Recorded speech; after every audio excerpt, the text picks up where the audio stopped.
Once upon a time, in a quaint village nestled by a vast, shimmering lake, there lived a kind-hearted girl named Mira. Mira was known for her curious nature and her love for adventure.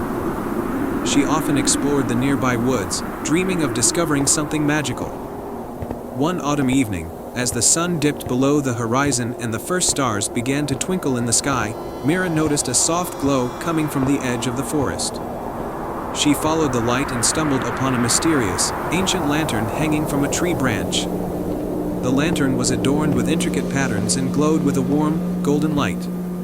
Attached to it was a delicate note that read, "To uncover the secret of the Lantern of Lumina, follow the path of moonbeams." Excited by the discovery, Mira took the lantern and carefully read the note.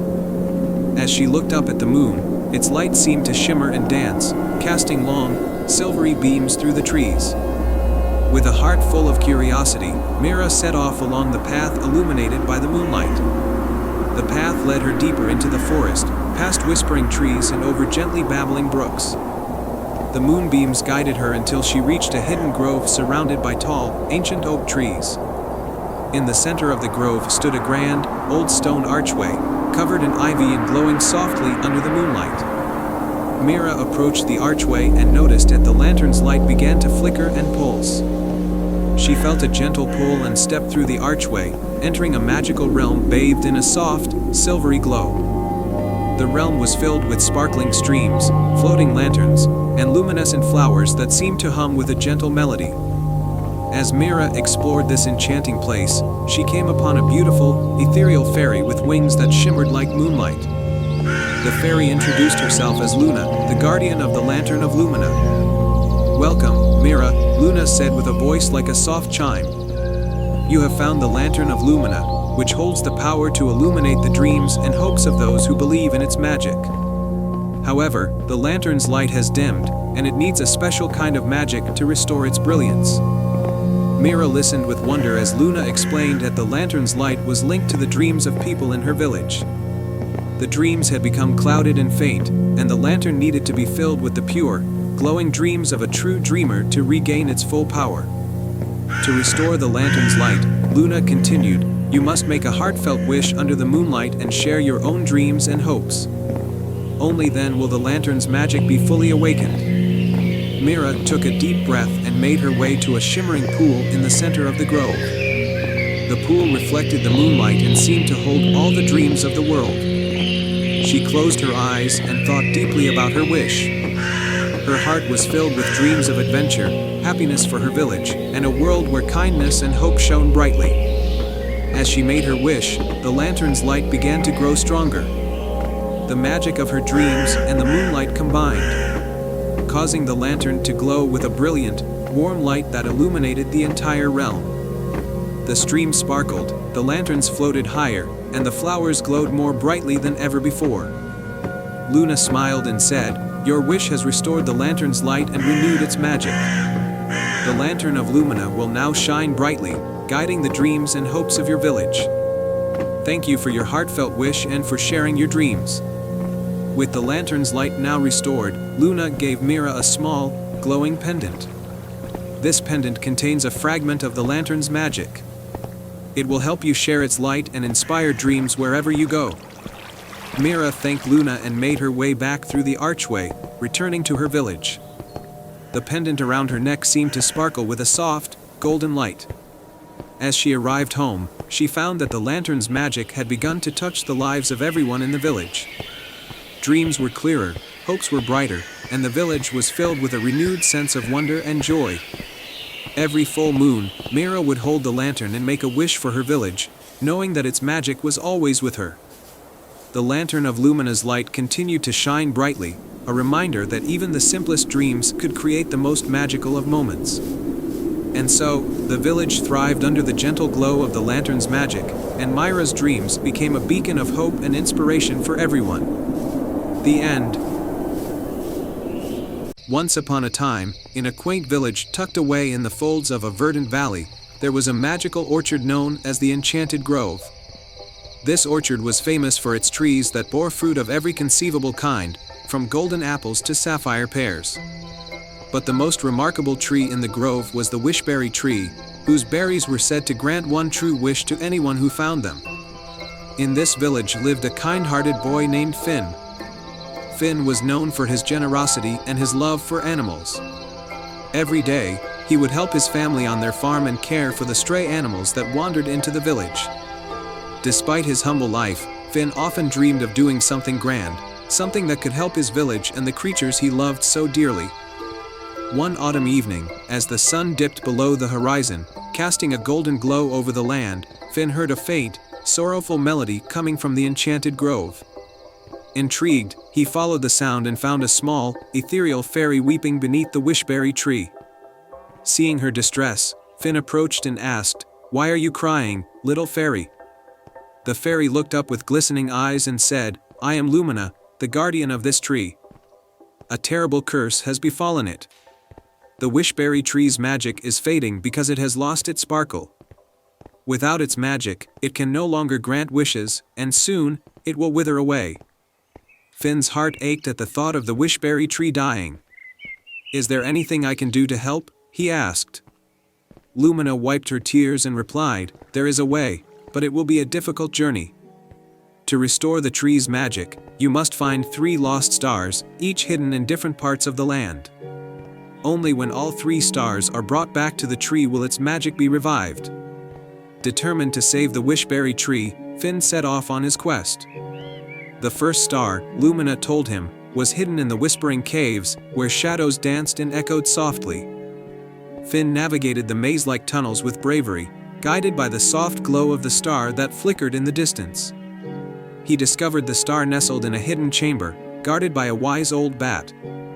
The bat was convinced to give up the star after Finn helped him untangle his wings from a thorny vine.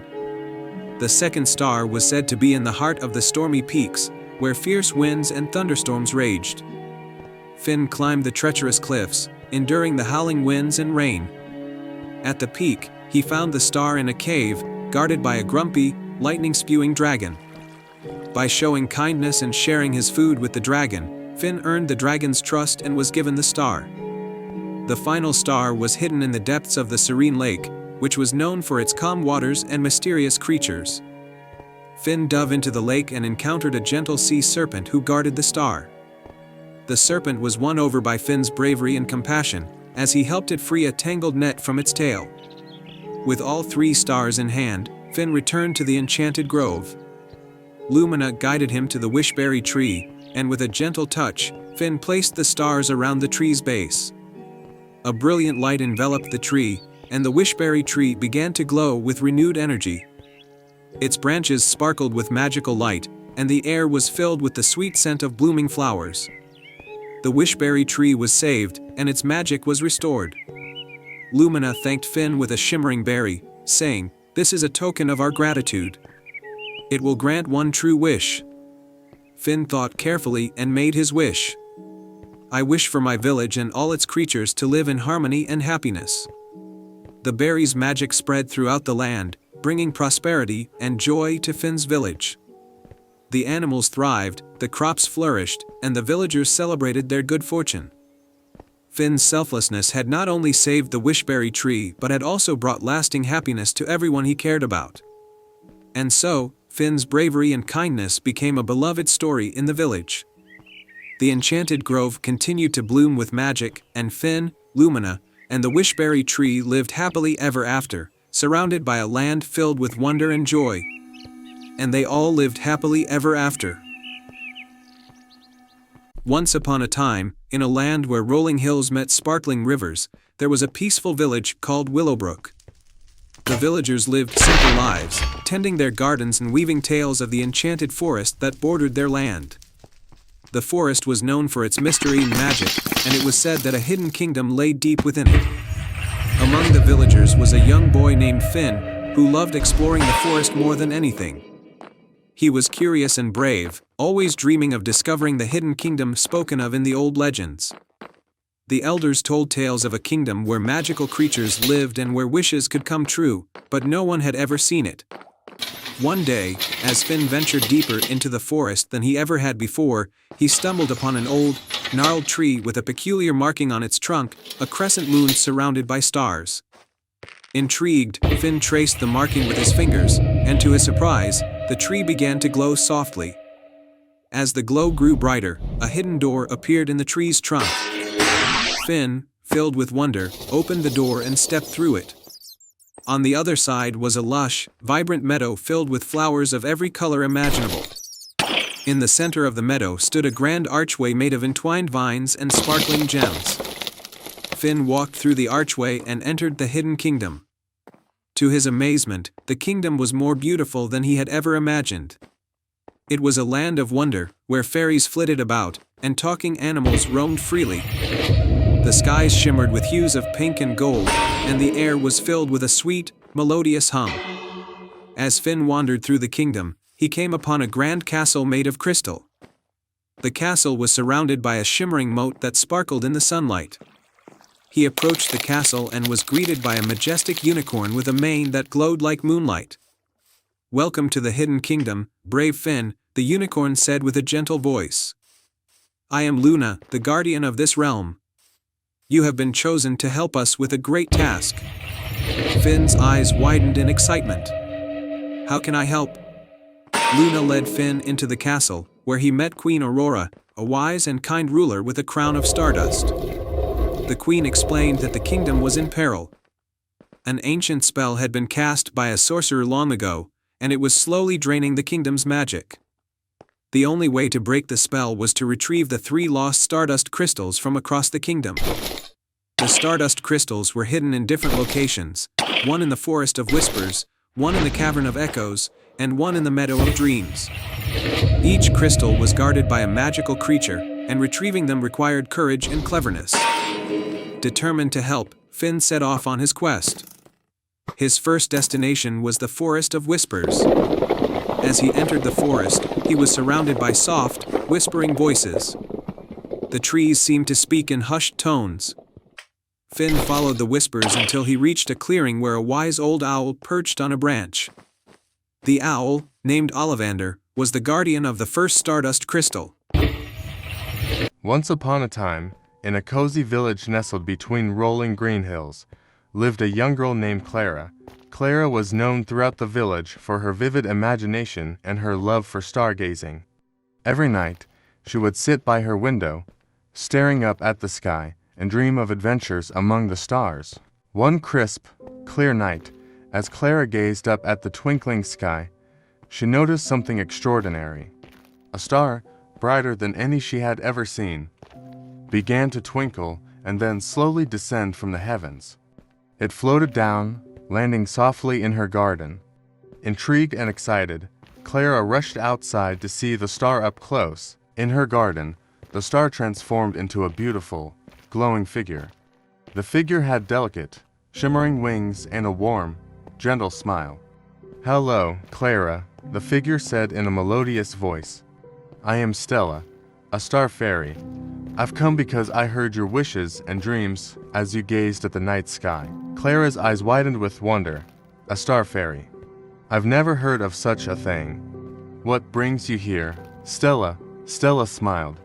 "I've come to grant you one wish, Clara. Anything your heart desires." Clara thought for a moment, then replied, "I wish to bring happiness and prosperity to my village. The people here are kind and hardworking, but they've faced many hardships lately." Stella's eyes twinkled with delight. "A noble wish, indeed. Your kindness and selflessness will be rewarded. But remember, true happiness and prosperity come from within and from helping one another." With a wave of her wand, Stella cast a sparkling spell over the village. The once ordinary garden now shimmered with magical flowers that bloomed even in the darkest night, fruits that never spoiled, and herbs that could cure any ailment. As the days passed, the villagers began to notice the changes. The fields yielded abundant crops, the animals were healthy and thriving, and the people themselves seemed more joyful and full of energy.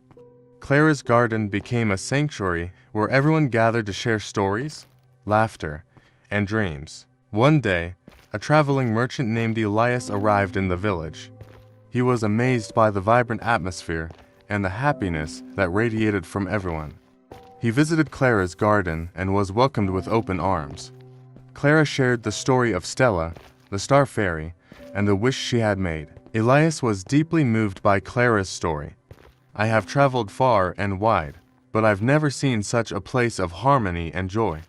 You and your village have something truly special."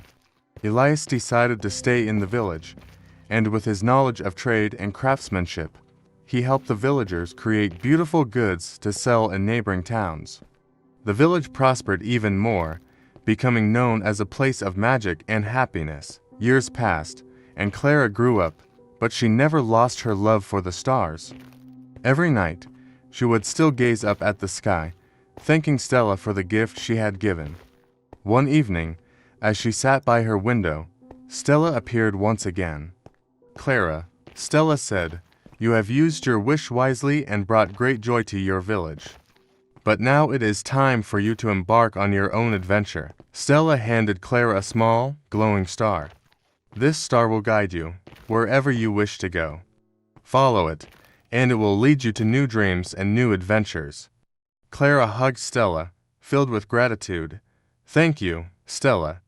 I will cherish this gift and continue to spread happiness wherever I go." With the glowing star in hand, Clara set off on a journey beyond her village, exploring new lands, meeting new people, and sharing the magic of the star with everyone she encountered. Her adventures became legendary, and the tale of Clara and the star's gift was told in villages far and wide. And so, Clara's story lived on, a reminder that with a kind heart and a wish for the happiness of others, one could light up the world like the brightest star in the sky. Once upon a time, in a quaint village called Lunaville, nestled in a valley surrounded by rolling hills, lived a young girl named Alara. The village was known for its breathtaking night skies, where the moon cast a soft, silver glow over everything. The villagers cherished the nighttime, as it was when the Moonlight Music Festival was held every year. The highlight of the festival was the Moonlit Melody, a magical tune that could only be played by the Moonlight Harp, a mystical instrument said to be crafted by the moon itself. This harp was kept in a secret chamber beneath the village's old clock tower, accessible only during the full moon when the moonlight was strongest. One crisp autumn evening, as the full moon rose high and bathed the village in its gentle light, Alara was preparing for the festival. She had always admired the moonlit melody and dreamed of one day playing it herself. That night, however, something unusual happened. As the festival commenced, the harp's music failed to fill the air. The villagers were puzzled and dismayed. It seemed the moonlit melody was missing. Alara felt a pang of determination. She believed that the moon itself would guide her, so she decided to embark on a quest to find the missing moonlit melody. Guided by the silvery moonlight, she set out towards the old clock tower. At the base of the clock tower, Alara found a hidden staircase covered in dust. She climbed the steps cautiously, her heart racing with anticipation. At the top, she discovered a large, ornate door engraved with celestial symbols. It was locked with a complex mechanism that seemed to shimmer in the moonlight. Alara noticed a small inscription on the door: "Only the pure-hearted can open the door by solving the moon's puzzle." She took a deep breath and examined the door closely.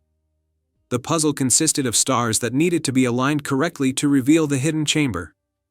Recalling the stories she had heard, Alara remembered that the moon's phases were essential in solving the puzzle.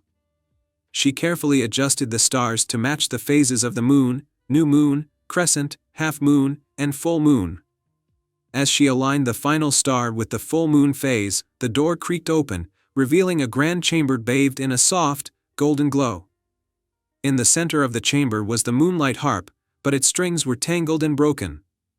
Alara approached the harp with a heavy heart, knowing that she needed to restore it to play the moonlit melody. Suddenly, the chamber was filled with a soft, musical whisper. Alara looked around and saw a delicate, glowing figure emerge from the shadows. It was the Moonlight Spirit, a guardian of the harp. "You have shown great courage and a pure heart, Alara," the Moonlight Spirit said. "To restore the harp, you must gather 3 magical elements: the silver feather of the moonbird, the stardust gem, and the whispering dewdrop." Alara nodded, determined to complete the quest. the moonlight spirit guided her to the first destination. Her first task was to find the silver feather of the moon bird, which was said to be hidden in the Forest of Whispers. The forest was known for its mystical creatures and ancient trees. As Alara ventured into the forest, she followed the gentle melody of a bird's song. She soon encountered the moon bird, perched gracefully on a high branch. The moon bird, recognizing Alara's noble intent, gifted her a shimmering silver feather. Next, Alara traveled to the Stardust Cavern, a hidden grotto that sparkled with stardust. The entrance was guarded by a clever fox who challenged Alara to a riddle. Alara solved the riddle with ease, and the fox granted her the Stardust Gem, a radiant gem that glowed with the light of countless stars. For the final element, Alara went to the Dewdrop Meadow, where she carefully collected a whispering dewdrop from a delicate flower. The dew was said to hold the soft whispers of the night breeze. With all three magical elements, Alara returned to the chamber beneath the clock tower. The moonlight spirit guided her as she used the silver feather, Stardust Gem, and whispering dewdrop to repair and enchant the harp. As Alara strummed the harp strings, the moonlit melody filled the chamber with its enchanting music. The melody flowed through the village, weaving a magical spell that restored the moon's light and brought joy to the hearts of the villagers. The moonlight harp's music echoed through Lunaville, and the festival became more magical than ever before. Alara's bravery and kindness were celebrated, and she was hailed as a hero of the village. From that night on, the moonlit melody became a cherished tradition, and Alara's tale was passed down through generations as a reminder of the power of courage and the magic of the moon. Once upon a time, in a lush, sun-drenched valley surrounded by towering mountains and whispering forests, there was a small village named Greenwood. The village was famous for its vibrant flowers and the warm hospitality of its people. Yet, among all its charms, the most enchanting was an old lantern that stood in the village square. It was said to be magical, illuminating the village with a soft, golden light that seemed to dance with the breeze. Legend had it that the lantern had been a gift from a mysterious wanderer long ago, and it had the power to reveal hidden truths and grant a single wish to anyone who truly needed it. However, the lantern hadn't shone brightly for many years, and the villagers had forgotten its magic. In Greenwood lived a young girl named Alara. Alara was known for her kindness and curiosity. She loved exploring the forests and meadows, always seeking out new adventures. One evening, as the sun dipped below the horizon, Alara noticed that the lantern in the village square was flickering dimly. The village had been facing a harsh winter, and the once bountiful fields had turned barren. Feeling a sense of urgency, Alara decided to uncover the lantern's secrets and restore its light. She believed that if she could bring back its magic, it might help her village through the hard times. Armed with her lantern, a warm cloak, and a heart full of determination, Alara approached the village square under the light of the full moon. As she neared the lantern, she noticed a soft, musical hum emanating from it. Alara reached out and touched the lantern, and to her surprise, the lantern spoke in a gentle, melodic voice. "Welcome, Alara. I am the enchanted lantern, and I can sense your heart's desire. To restore my light, you must embark on a quest to find 3 hidden tokens. Each token holds a part of my magic. Only then will I be able to grant your wish." Alara, though slightly daunted, accepted the challenge. The lantern's voice guided her towards the first token, hidden deep within the whispering forest. With the moonlight guiding her way, Alara entered the forest, where the trees seemed to whisper secrets and the air was filled with the scent of pine. After navigating through the forest, Alara found the first token, a silver feather resting on a bed of moss. The feather shimmered with a soft, ethereal glow. With the token safely in her hand, Alara continued her quest. The lantern's voice led her next to a sparkling stream that flowed gently through a meadow. The second token, a golden pebble, lay nestled among the pebbles at the bottom of the stream. Alara carefully retrieved it, feeling its warmth and weight in her hand. The final token was hidden in the heart of a majestic, ancient oak tree. Alara approached the tree and discovered a small, iridescent crystal tucked into a hollow branch. With all 3 tokens in hand, she returned to the village square. As Alara placed the tokens around the base of the lantern, its light began to flicker more intensely. The lantern's golden glow grew brighter, casting a warm, comforting light across the village. The villagers gathered around, their eyes wide with wonder and joy. The lantern spoke once more, "Alara, you have restored my light and proven the strength of your heart. I will now grant your wish." Alara closed her eyes and made a heartfelt wish for her village to be blessed with prosperity and happiness. As she spoke her wish, the lantern's light enveloped the village, and the fields began to shimmer with new growth. The barren land transformed into lush, green meadows, and the once cold winter gave way to a gentle, warming spring. The villagers celebrated, their hearts filled with gratitude for Alara's bravery and the magic of the enchanted lantern. Alara was hailed as a hero, but she remained humble, knowing that the true magic lay in the unity and kindness of her village. From that day on, the enchanted lantern continued to shine brightly in the village square, a symbol of hope and a reminder of the magic that exists in believing and working together. And Alara's tale became a cherished story, passed down through generations, inspiring others to seek out the magic within their own hearts. The end. Once upon a time, in the heart of the kingdom of Aurelia, there was a mysterious forest known as the Starlit Grove. Unlike any other forest, the trees of Starlit Grove sparkled with tiny, star-like lights that glimmered even in the day. The villagers believed that the grove was enchanted, but no one knew the true secret behind its magic. In the nearby village of Willowbrook lived a curious and kind-hearted girl named Eloan. Eloan had always been fascinated by the Starlit Grove and dreamed of uncovering its secret. The villagers, however, were wary of the grove, for they had heard stories of travelers who had ventured in and never returned. One evening, as the sun set and the stars began to twinkle, Eloan noticed a particularly bright star in the sky that seemed to be beckoning her. She decided that this was her chance to explore the grove and discover its mystery.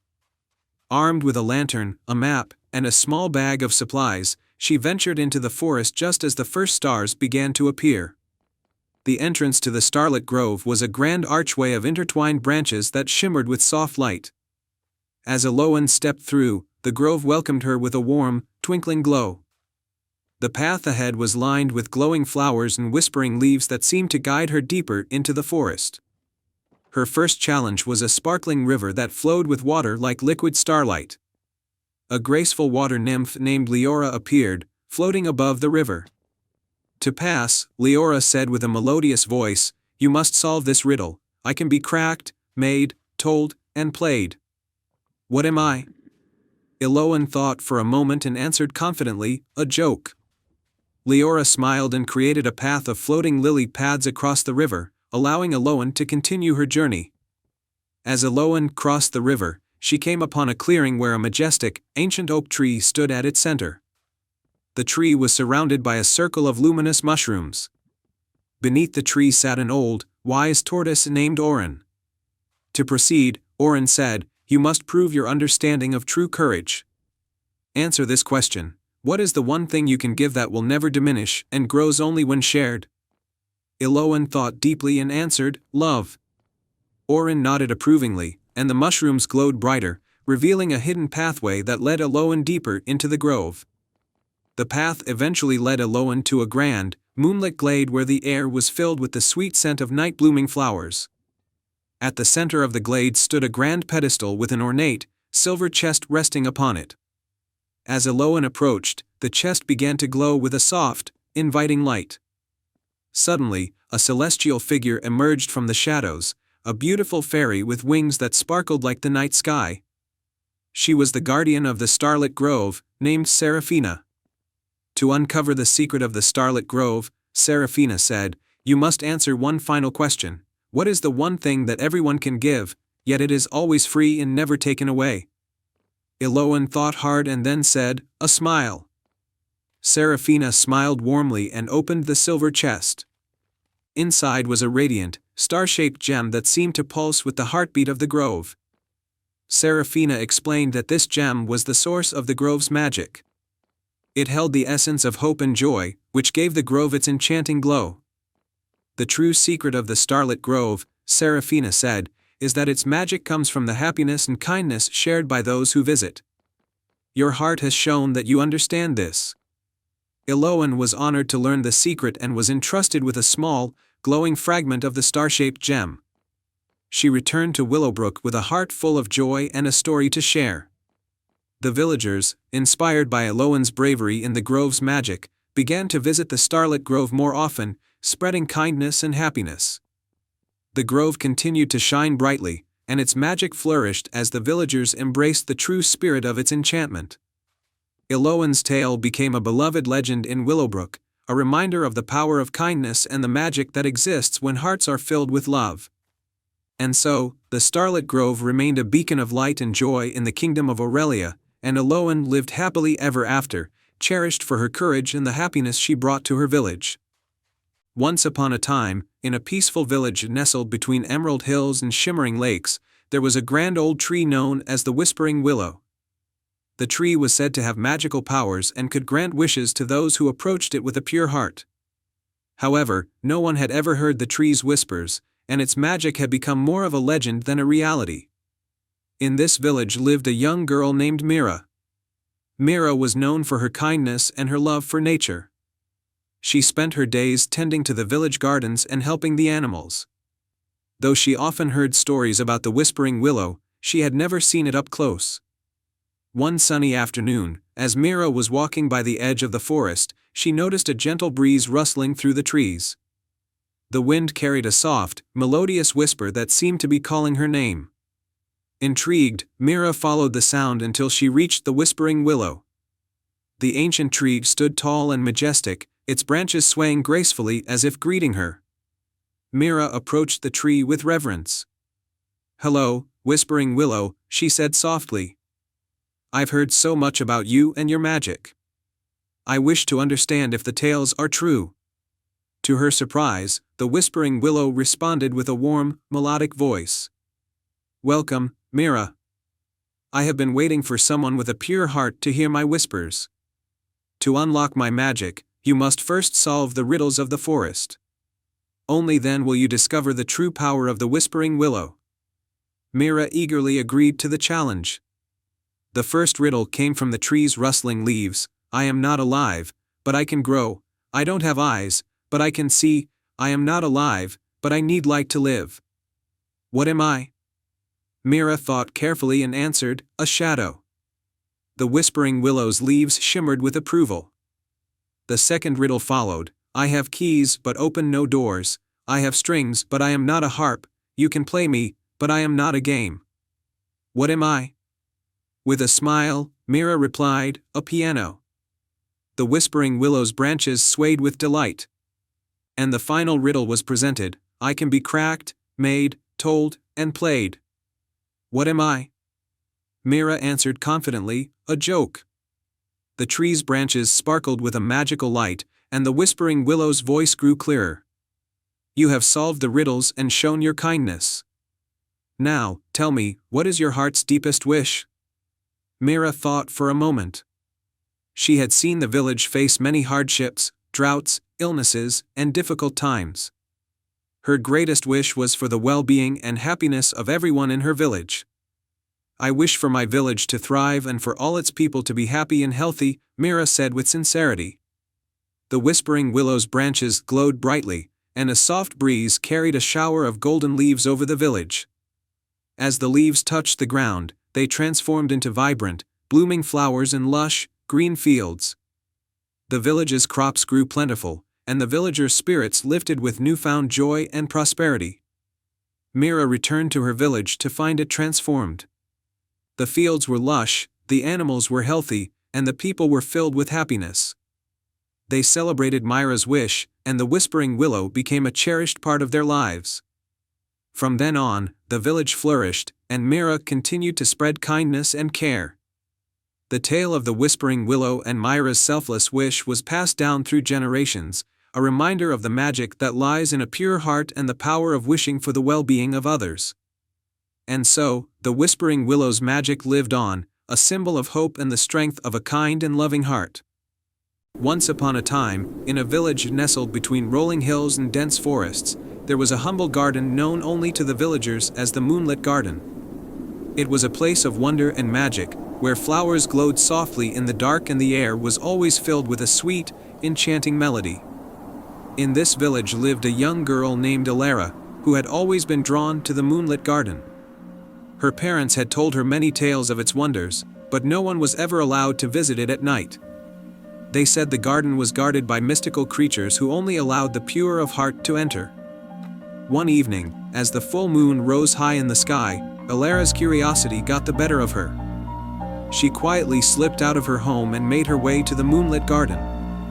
The air was cool, and the moonlight cast a silvery glow on everything around her. As she approached the garden's gate, she noticed a small key hanging on a vine-covered branch. With trembling hands, Alara took the key and unlocked the gate. As it creaked open, she was greeted by the most breathtaking sight she had ever seen. The garden was filled with flowers of every color imaginable, their petals shimmering like gems. Tiny lights flitted around, like fireflies, but they were not insects. They were delicate sprites with iridescent wings. Alara took a deep breath and stepped inside. As she wandered through the garden, she noticed that every flower seemed to have its own unique glow. Some were soft pastels, while others were vivid, almost otherworldly hues. In the center of the garden was a large, ancient tree with branches that seemed to touch the stars. As she neared the tree, a gentle voice spoke from behind her. "Welcome, Alara." Startled, she turned to see a beautiful woman with flowing silver hair and a gown that sparkled like the night sky. She was the Moon Queen, the guardian of the garden.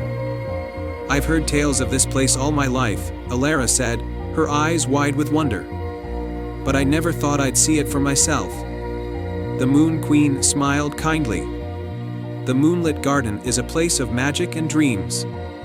It only reveals itself to those who seek it with a pure heart. You have shown great courage and curiosity, and for that, you are welcome here." Alara felt a warm glow of happiness and asked, "Can I stay and explore?" The Moon Queen nodded. "You may stay as long as you wish, but remember, the magic of the garden must be respected. There is one special flower here, known as the Midnight Blossom, that blooms only under the light of the full moon. It is said to grant a single wish to those who find it." With that, the Moon Queen vanished into a swirl of stardust, leaving Alara to explore the garden. She wandered among the flowers, her eyes scanning for the midnight blossom. As the night grew deeper, the garden seemed to come alive even more. The flowers whispered secrets, and the sprites danced in joyful circles. Finally, Alara spotted a flower unlike any other. It was a deep, midnight blue with petals that seemed to sparkle like the night sky. She knew she had found the midnight blossom. Her heart raced with excitement as she approached it. "What should I wish for?" she pondered. She thought of her family, her friends, and her village. She wanted something that would bring happiness and harmony to all. After a moment of contemplation, she closed her eyes and made her wish. "I wish for the Moonlit Garden's magic to bring peace and joy to my village," she said softly. The flower's petals glowed brighter, and a gentle breeze swept through the garden. Alara felt a sense of contentment and knew her wish had been heard. As dawn approached, the garden began to fade, and the moonlight dimmed. Alara found herself standing outside the garden's gate once more. She glanced back one last time and saw the gate gently closing, as if to say farewell. Returning to her village, Alara found it to be transformed. The once quiet streets were now bustling with joy and laughter. The village had been touched by the garden's magic, and the people seemed to live in perfect harmony. Alara never spoke of her night in the Moonlit Garden, but she knew that the magic she had wished for had made her village a place of wonder and happiness. And every now and then, on a clear, moonlit night, she would look up at the sky and smile, knowing that the magic of the Moonlit Garden was always watching over her. And so, Alara lived happily ever after, in a village where dreams and magic came true. Once upon a time, in the bustling kingdom of Veridonia, there was a legend about a magical artifact known as the Golden Compass. This compass was said to possess the extraordinary power to guide its holder to their heart's true desire. It had been lost for centuries, hidden away in a distant and mysterious land. The kingdom's current ruler, King Cedric, was wise but troubled. His kingdom was in turmoil, suffering from a lack of unity among its people. The king believed that finding the golden compass could restore harmony and lead the kingdom to a brighter future. He summoned his bravest and most trusted knight, Sir Rowan, and tasked him with the quest to find the compass. Sir Rowan, known for his courage and honor, accepted the challenge with determination. He prepared for his journey, bringing along his loyal horse, Astra, and a small pouch of supplies. The only clue he had was an old map that depicted a series of challenges leading to the compass's location. His journey began in the Whispering Forest, where the trees were said to murmur secrets and stories of old. As Sir Rowan ventured deeper into the forest, he encountered a playful sprite named Elara. She had bright, sparkling wings and a mischievous smile. To find the compass, Elara said, "You must solve my riddle." Elara's riddle was, "I have cities, but no houses. I have mountains, but no trees. I have water, but no fish. What am I?" Sir Rowan thought hard and finally answered, "A map." Elara clapped her hands in delight. "Correct. I will guide you to the next part of your journey. But beware, the path ahead is fraught with peril." Following Elara's directions, Sir Rowan reached a towering mountain range. The next challenge was to cross a treacherous gorge with a rickety old bridge. At the bridge's entrance stood a wise old giant named Thorn, who guarded the path. "To cross, you must prove your strength and bravery," Thorn said with a deep voice. "But remember, true strength lies not in physical might but in the heart." Sir Rowan approached the bridge, where he found a series of tasks that tested his courage and compassion. He helped a stranded traveler and rescued a small creature caught in a net. Each act of kindness made the bridge more stable and sturdy. Finally, with a final test of crossing the bridge while carrying a heavy load, Sir Rowan showed his unwavering resolve. Thorn, impressed by Sir Rowan's bravery and heart, allowed him to pass. "You have proven yourself worthy. Continue on, and you will find the compass in the Land of Shadows." Sir Rowan traveled through the mountains and arrived in the Land of Shadows, a realm cloaked in mist and mystery. Here, he encountered an enigmatic figure cloaked in darkness, known as the Shadow Keeper. The Shadow Keeper challenged Sir Rowan with a final trial. To find the golden compass, the Shadow Keeper intoned, "You must confront your greatest fear and find the light within." Sir Rowan, with Astra by his side, faced the darkness of the Land of Shadows. He discovered that his greatest fear was the doubt in his own abilities. Through courage and self-belief, he found that the light he needed was within him all alone. The darkness began to lift, revealing a hidden temple where the golden compass rested. Sir Rowan approached the compass, which gleamed with a warm, golden light. As he touched it, the compass began to spin, pointing toward a distant location in Veridonia. Sir Rowan understood that the compass's true power was not just in finding hidden treasures but in guiding hearts and minds towards their true desires. He returned to Veridonia with the golden compass, and its magic began to work wonders. The compass led the people of the kingdom to come together, bridging gaps and fostering unity. The kingdom's problems began to resolve as people worked together to create a brighter, more harmonious future. King Cedric was overjoyed with the transformation. He honored Sir Rowan for his bravery and wisdom, and the golden compass was placed in a special chamber within the castle, a symbol of hope and guidance for generations to come. The tale of Sir Rowan and the golden compass became a cherished story in Veridonia, reminding everyone of the power of courage, unity, and the light that exists within each heart. And so, the kingdom of Veridonia flourished in peace and harmony, with Sir Rowan and his companions living happily, knowing they had made a lasting difference. And they all lived happily ever after. Once upon a time, in the quaint village of Greenvale, there was a small, serene brook that wound its way through the forest. The brook was known as the Whispering Brook because, on quiet nights, its waters would carry soft, melodic whispers that told stories and secrets from the past. The villagers revered the brook and believed it held ancient wisdom. However, as the years passed, the whispers grew fainter, and the brook began to dry up. The once crystal-clear waters became murky, and the villagers feared that they were losing a cherished part of their heritage. Among the villagers was a kind and adventurous girl named Elara. She had always been enchanted by the whispers of the brook and felt a deep connection to it. Determined to restore the brook to its former glory, Elara decided to embark on a quest to uncover the source of the whispers and revive its magic. One evening, guided by the soft glow of the setting sun, Elara followed the brook upstream into the heart of the forest. She came across a hidden grove where the trees seemed to hum with a faint, magical resonance. At the center of the grove was an ancient stone pedestal with an intricately carved inscription, "To restore the whispers, seek the heart of the forest." Elara looked around and spotted a small, luminescent flower growing near the pedestal. As she touched the flower, a gentle, shimmering light enveloped the grove, and a wise old creature appeared. It was a gentle fawn with eyes that sparkled like stars. "Greetings, Elara," the fawn said in a melodious voice. "I am Nym, the guardian of the heart of the forest. To find the heart and restore the whispers, you must complete 3 tasks. Each task will test your courage, kindness, and wisdom." Elara nodded, ready to take on the challenges. Nym led her to the first task, the trial of courage. She had to cross the misty gorge, a deep chasm shrouded in thick fog.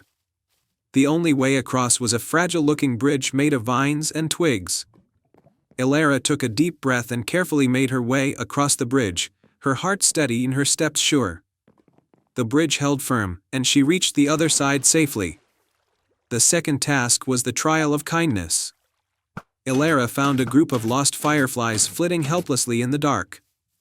Their light was dim, and they were unable to find their way back to their home. Elara gently gathered the fireflies in her hands and used her kindness to soothe them. She sang a soft lullaby, and as her warm, caring presence filled the air, the fireflies regained their strength and guided her to the next challenge. The final task was the trial of wisdom. Nym led Elara to a glimmering pool in the heart of the forest, where a golden key lay submerged beneath the water.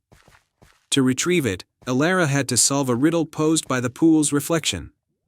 The riddle was, "I am not alive, but I grow.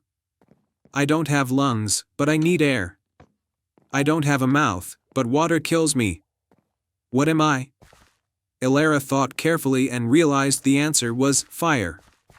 She spoke the answer aloud, and the golden key floated to the surface. She retrieved the key and thanked the pool for its guidance. With the golden key in hand, Elara returned to the ancient stone pedestal. The pedestal's inscription began to glow with a soft, warm light. Elara placed the key into a hidden slot, and the pedestal opened, revealing a hidden chamber filled with vibrant, glowing crystals. As Elara entered the chamber, she saw the heart of the forest, a radiant crystal that pulsed with a gentle, soothing light. She approached the crystal and, with a heart full of gratitude, gently touched it. The crystal's light spread throughout the forest, revitalizing the whispering brook. The waters flowed once more, clear and sparkling, and the whispers returned, carrying stories and secrets through the village. The brook's magic was restored, and the villagers rejoiced as the soft melodies filled their hearts with joy and wonder.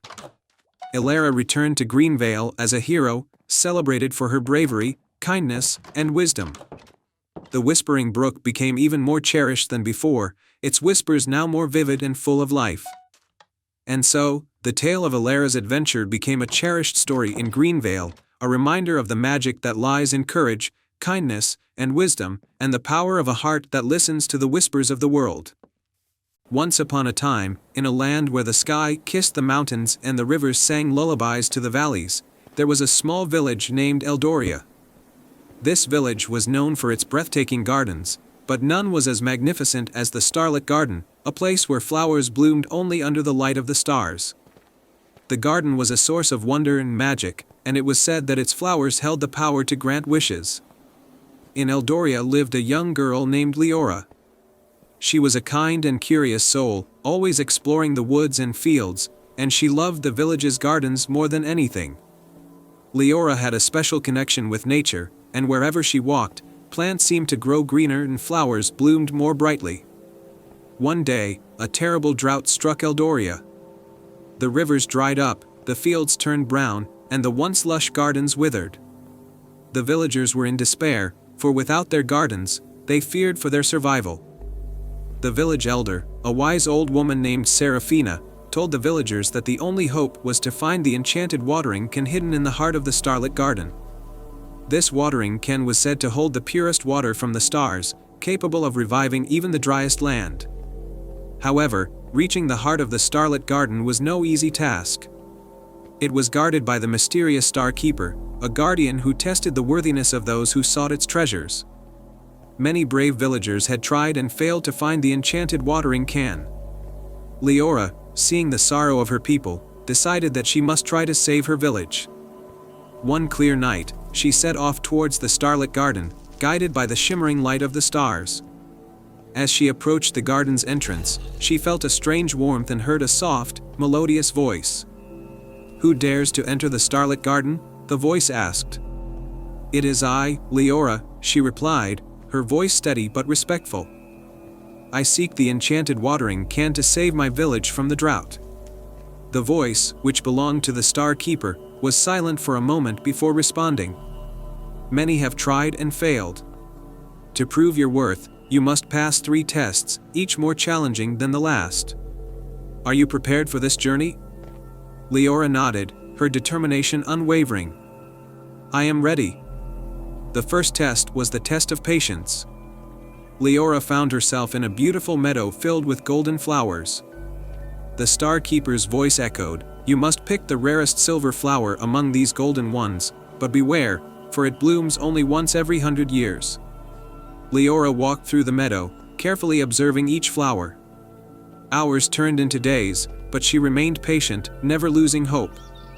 On the 7th night, under the light of the full moon, she spotted a single silver flower blooming. With great care, she picked it and presented it to the Star Keeper. "You have passed the test of patience," the Star Keeper said. "Now, for the second test, the test of kindness." Leora was transported to a dark forest where she encountered a wounded fox.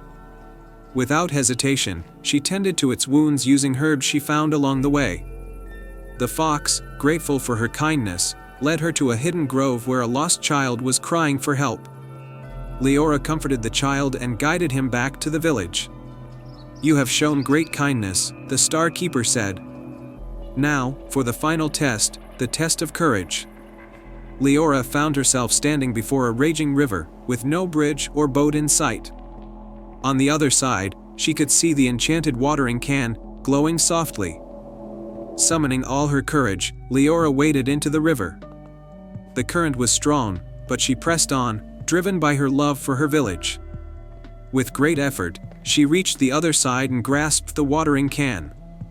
The Star Keeper appeared before her, a radiant figure of light. "You have passed the test of courage. Your heart is pure, and your spirit is strong. Take the enchanted watering can and save your village." Leora thanked the Star Keeper and hurried back to Eldoria. She used the enchanted watering can to water the gardens, and as the pure water touched the soil, the plants began to revive. The rivers flowed once more, and the fields turned green. The villagers rejoiced, praising Leora for her bravery and selflessness. From that day on, the starlit garden flourished even more brilliantly, its magic intertwined with the love and courage of Leora. She continued to care for the gardens and teach the villagers about the importance of patience, kindness, and courage. Eldoria thrived, its beauty and prosperity becoming legendary. And Leora, the girl who had saved her village, lived a life filled with joy and fulfillment, knowing that she had made a difference. The story of Leora and the Starlit Garden was passed down through generations, a timeless tale of hope and the enduring power of a brave and loving heart. And so, they all lived happily ever after.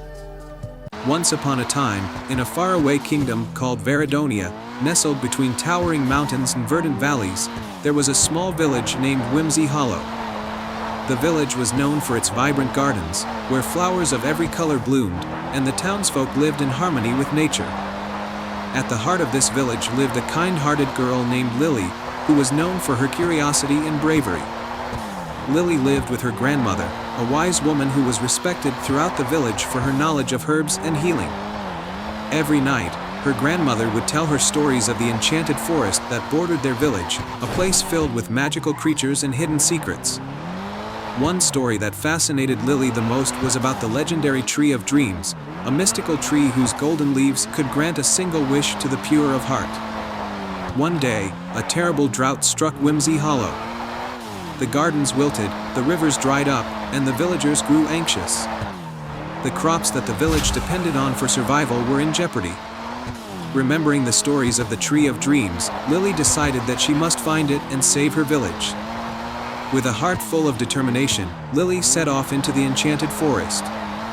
Her faithful companion, a clever squirrel named Pip, joined her on her quest. The forest was a place of wonder, with trees that whispered ancient secrets and flowers that glowed in the dark. As they ventured deeper, they encountered their first challenge, a wide, roaring river with no bridge in sight. Just as Lily wondered how to cross, a majestic eagle swooped down and landed gracefully on a nearby rock. The eagle spoke in a regal voice, "To cross this river, you must answer my riddle. I speak without a mouth and hear without ears. I have no body, but I come alive with the wind. What am I?"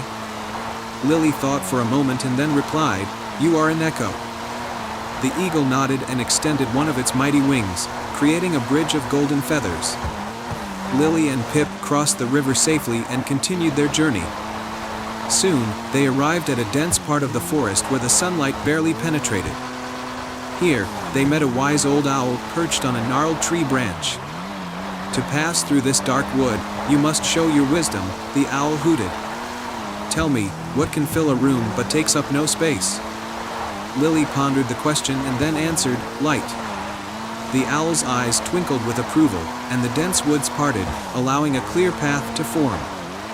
As they walked through, they reached a beautiful meadow where a unicorn with a shimmering mane stood.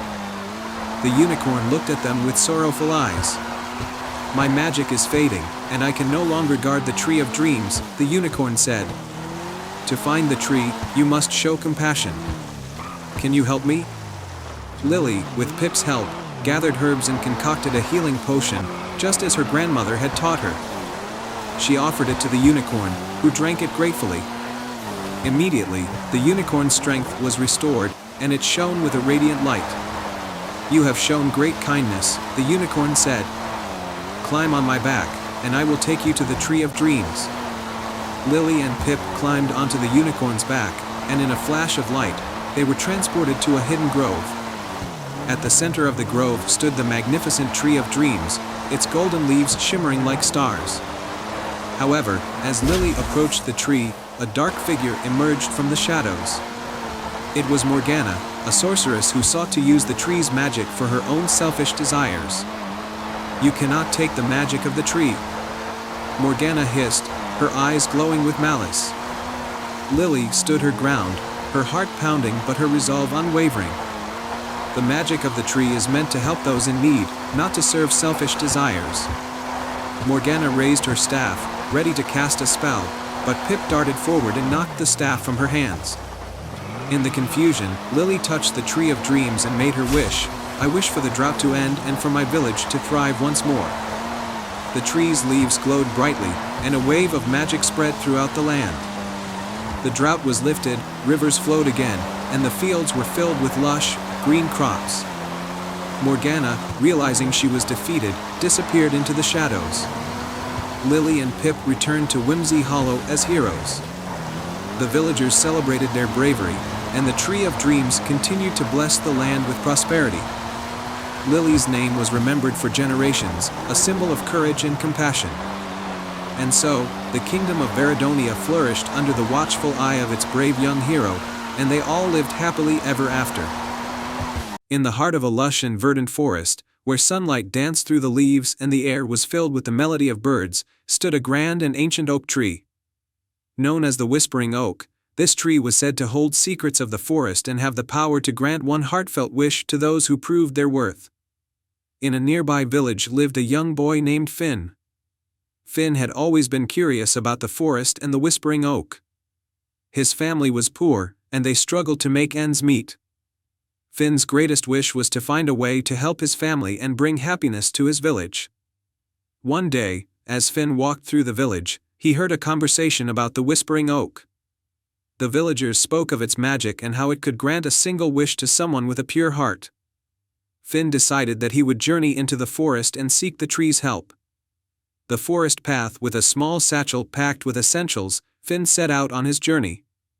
The forest was enchanting, with paths lined by vibrant flowers and the air filled with the scent of pine and earth. However, as he ventured deeper, the forest grew denser, and the path became less clear. Finn remembered the stories he had heard about the forest's magic. He knew that to find the Whispering Oak, he would need to solve 3 challenges. The first challenge was to find the hidden path, which was said to be guarded by a mischievous sprite. As he wandered, Finn noticed a small, glowing light flickering among the trees. Following it, he found a tiny sprite perched on a mushroom. The sprite, with a twinkle in its eye, said, "To find the hidden path, you must answer my riddle. Only then will the way be revealed." The riddle the sprite asked, "I can be cracked, made, told, and played. What am I?" Finn thought carefully and then replied, "A joke." The sprite laughed with delight and waved its wand, revealing a narrow, shimmering path leading further into the forest. Finn thanked the sprite and continued along the path. The hidden glade the path led Finn to a serene glade where the second challenge awaited. In the center of the glade was a pool with crystal clear water. Next to the pool was a stone pedestal with a large, ancient book. An ethereal voice spoke from the book, "To pass this challenge, you must offer something of great value to you." Finn took out his most cherished possession, a small locket given to him by his grandmother. He placed it gently on the pedestal and spoke from his heart. "This locket is precious to me, but I offer it in the hope of bringing happiness to my family and village." The book's pages turned by themselves, and a gentle breeze carried the locket back to Finn. The pool's water sparkled, and a pathway appeared that led further into the forest. The Whispering Oak following the new path, Finn arrived at the Whispering Oak. The tree was magnificent, its branches stretching high into the sky, and its leaves rustling softly as if whispering secrets. Finn approached the tree with reverence. The tree's deep voice resonated through the forest. "You have proven your worth with courage and selflessness. What is your wish?" Finn took a deep breath and made his wish. "I wish for my family to prosper and for my village to be happy and thriving." The Whispering Oak's leaves shimmered with a golden light, and a gentle rain began to fall. The rain was magical, and as it touched the earth, it transformed the village into a place of abundance. Fields of crops grew lush and green, and the streams and wells were filled with fresh water. A prosperous village. When Finn returned to the village, he was greeted with astonishment. The once struggling village had turned into a thriving community. The crops were plentiful, and the villagers were joyous and prosperous. Finn's family was overjoyed, and the village celebrated with a grand feast. The villagers hailed Finn as a hero, but he humbly credited the magic of the Whispering Oak. The legacy, the tale of Finn's journey and the Whispering Oak became a beloved story passed down through generations. The Whispering Oak remained a symbol of hope and the power of selflessness. The forest, once mysterious and challenging, was now a place of wonder and enchantment, and Finn's village continued to thrive, always guided by the magic of the ancient tree. And so, Finn lived a happy life, always cherishing the memory of his adventure and the lesson he learned, that true magic lies in the courage to help others and the heart's ability to wish for the well-being of all. The end. Once upon a time, in the ancient kingdom of Eldoria, there was a young princess named Astrid. Eldoria was a land of wonder and beauty, known for its lush forests, sparkling rivers, and majestic mountains. But the most remarkable feature of Eldoria was the Fountain of Dreams, a magical fountain hidden deep within the enchanted forest. It was said that the fountain had the power to grant a single wish to anyone who found it, but its location had been lost to time. Princess Astrid was a curious and adventurous soul. She loved exploring the kingdom and listening to the stories of old told by the castle's wise librarian, Master Cedric. One evening, as the sun set in hues of orange and pink, Astrid sat by the fireplace, engrossed in a tale about the Fountain of Dreams. Master Cedric, Astrid asked, her eyes wide with wonder, do you think the Fountain of Dreams really exists? The old librarian smiled, his eyes twinkling. Many believe it's just a legend, but I have always felt there's truth to it. The fountain's magic is tied to the heart of Eldoria. Only a pure-hearted soul with unwavering determination can find it. That night, Astrid couldn't sleep. She kept thinking about the fountain and what she would wish for if she found it. She knew exactly what she wanted, to heal the land of Eldoria, which had been suffering from a terrible drought for the past year. Crops were failing, rivers were drying up, and the people were growing desperate. Determined to save her kingdom, Astrid decided to find the Fountain of Dreams. Early the next morning, she packed a small bag with essentials, including a map of Eldoria, a compass, and a locket given to her by her late mother. She told no one of her plan, not wanting to worry her father, King Alden, who was already burdened by the kingdom's plight. Astrid set off on her journey, heading toward the enchanted forest. The forest was dense and mysterious, filled with ancient trees whose branches whispered secrets of old. As she ventured deeper, she encountered a fox with fur as red as autumn leaves. The fox seemed to be waiting for her. "Hello, little princess," the fox said, surprising Astrid with its ability to speak. "I am Fenwick, guardian of the forest. What brings you here?" "I seek the Fountain of Dreams," Astrid replied, trying to sound braver than she felt. "My kingdom needs its magic to end the drought." Fenwick studied her for a moment, then nodded. "Very well, I shall guide you. But be warned, the path is fraught with challenges that will test your heart and spirit." Together, Astrid and Fenwick journeyed through the forest.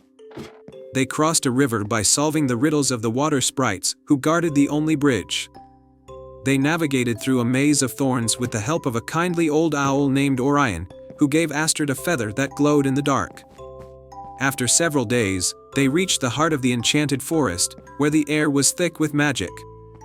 There, they encountered the final guardian, a majestic unicorn named Leora. Her coat shimmered like moonlight, and her eyes held centuries of wisdom. "To reach the Fountain of Dreams, you must prove the purity of your heart," Leora said. "Tell me, Princess Astrid, what is your deepest wish?"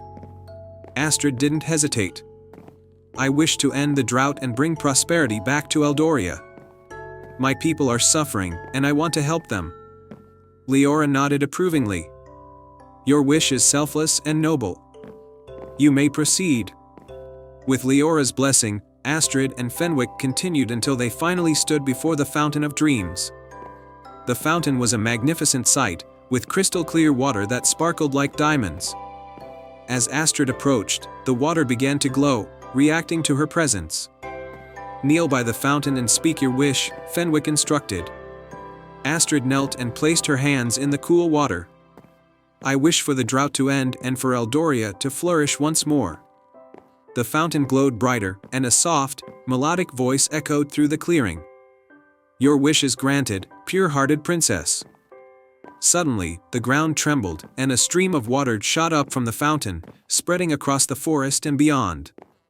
Astrid watched in awe as the magic flowed through the land, reviving rivers, filling lakes, and nourishing the earth. The once dry fields began to bloom with life, and the skies opened up, bringing gentle rain. With her heart full of joy, Astrid thanked Fenwick and Leora for their guidance. She returned to Eldoria, where she was welcomed as a hero. The people rejoiced, and King Alden embraced his daughter, proud of her bravery and selflessness. The kingdom of Eldoria flourished once more, and the story of Princess Astrid's journey to the Fountain of Dreams became a cherished legend, reminding everyone of the power of hope, courage, and a pure heart. And so, under the gentle rain and the blooming flowers, the people of Eldoria lived happily ever after, forever grateful for their brave princess. And they all lived happily ever after. Once upon a time, in a peaceful kingdom surrounded by vast meadows and deep forests, there was a small village named Luminera. The village was famous for its annual Moonlight Festival, where the villagers celebrated the beauty of the full moon with lanterns that were said to have magical properties. These lanterns were believed to bring good fortune and happiness to those who held them. In Luminera lived a young girl named Lyra. Lyra was known for her love of the moon and her curiosity about the magical lanterns. Every year, she eagerly awaited the Moonlight Festival, but this year, something felt different. The village had been struck by a series of misfortunes. Crops had failed, animals were ill, and the once vibrant festival preparations seemed subdued. Determined to bring back the village's joy, Lyra decided to seek out the source of the lantern's magic. She had heard of an old legend that spoke of a hidden moonlight lantern, one that was more powerful than the rest. This lantern, according to the legend, was hidden deep in the enchanted forest and could only be found by someone with a true heart and pure intentions. One evening, under the light of the full moon, Lyra set off on her quest. She packed a small bag with essentials, a map, some bread, and a flask of water. Her loyal cat, Luna, joined her for the adventure.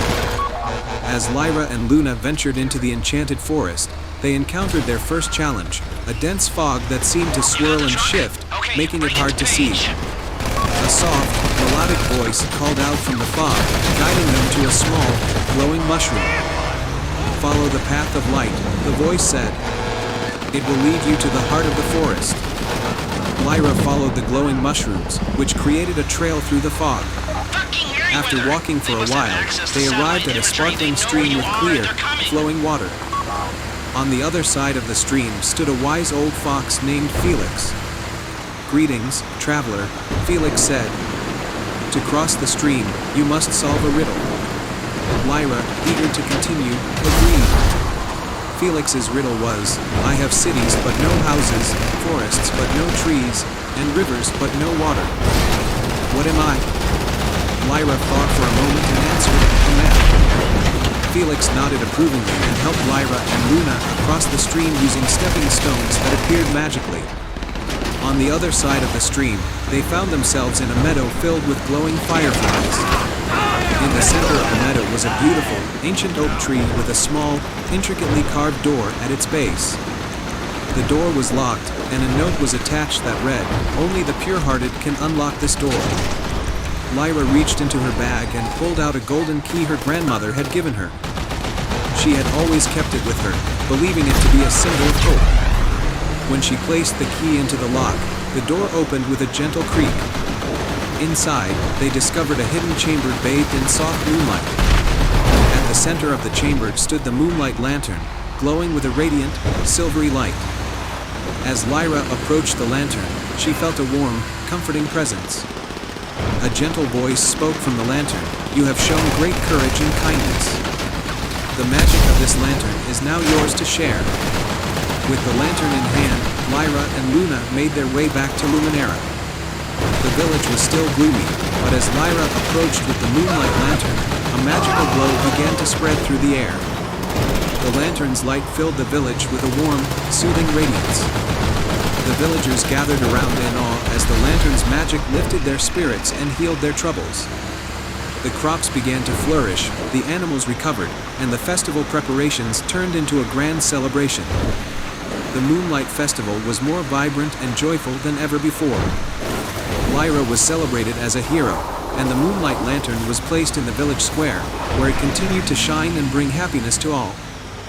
The village of Luminera thrived, and the legend of the Moonlight Lantern was passed down through generations as a reminder of the power of courage, kindness, and the magic that lies within a pure heart. And they all lived happily ever after. I hope you enjoyed this fairy tale. The tale of the Dreamweaver's Lantern. Once upon a time, in a quaint village nestled between rolling hills and a sprawling forest, there was a legend about a magical lantern known as the Dreamweaver's Lantern. The lantern was said to hold the power to bring dreams to life and to make the deepest wishes of those with pure hearts come true. But the lantern had been lost for generations, and many had given up hope of ever finding it. In this village lived a young girl named Lily, known for her boundless imagination and her love of storytelling. She would often sit by the village's ancient oak tree, spinning tales of adventure and wonder for anyone who would listen.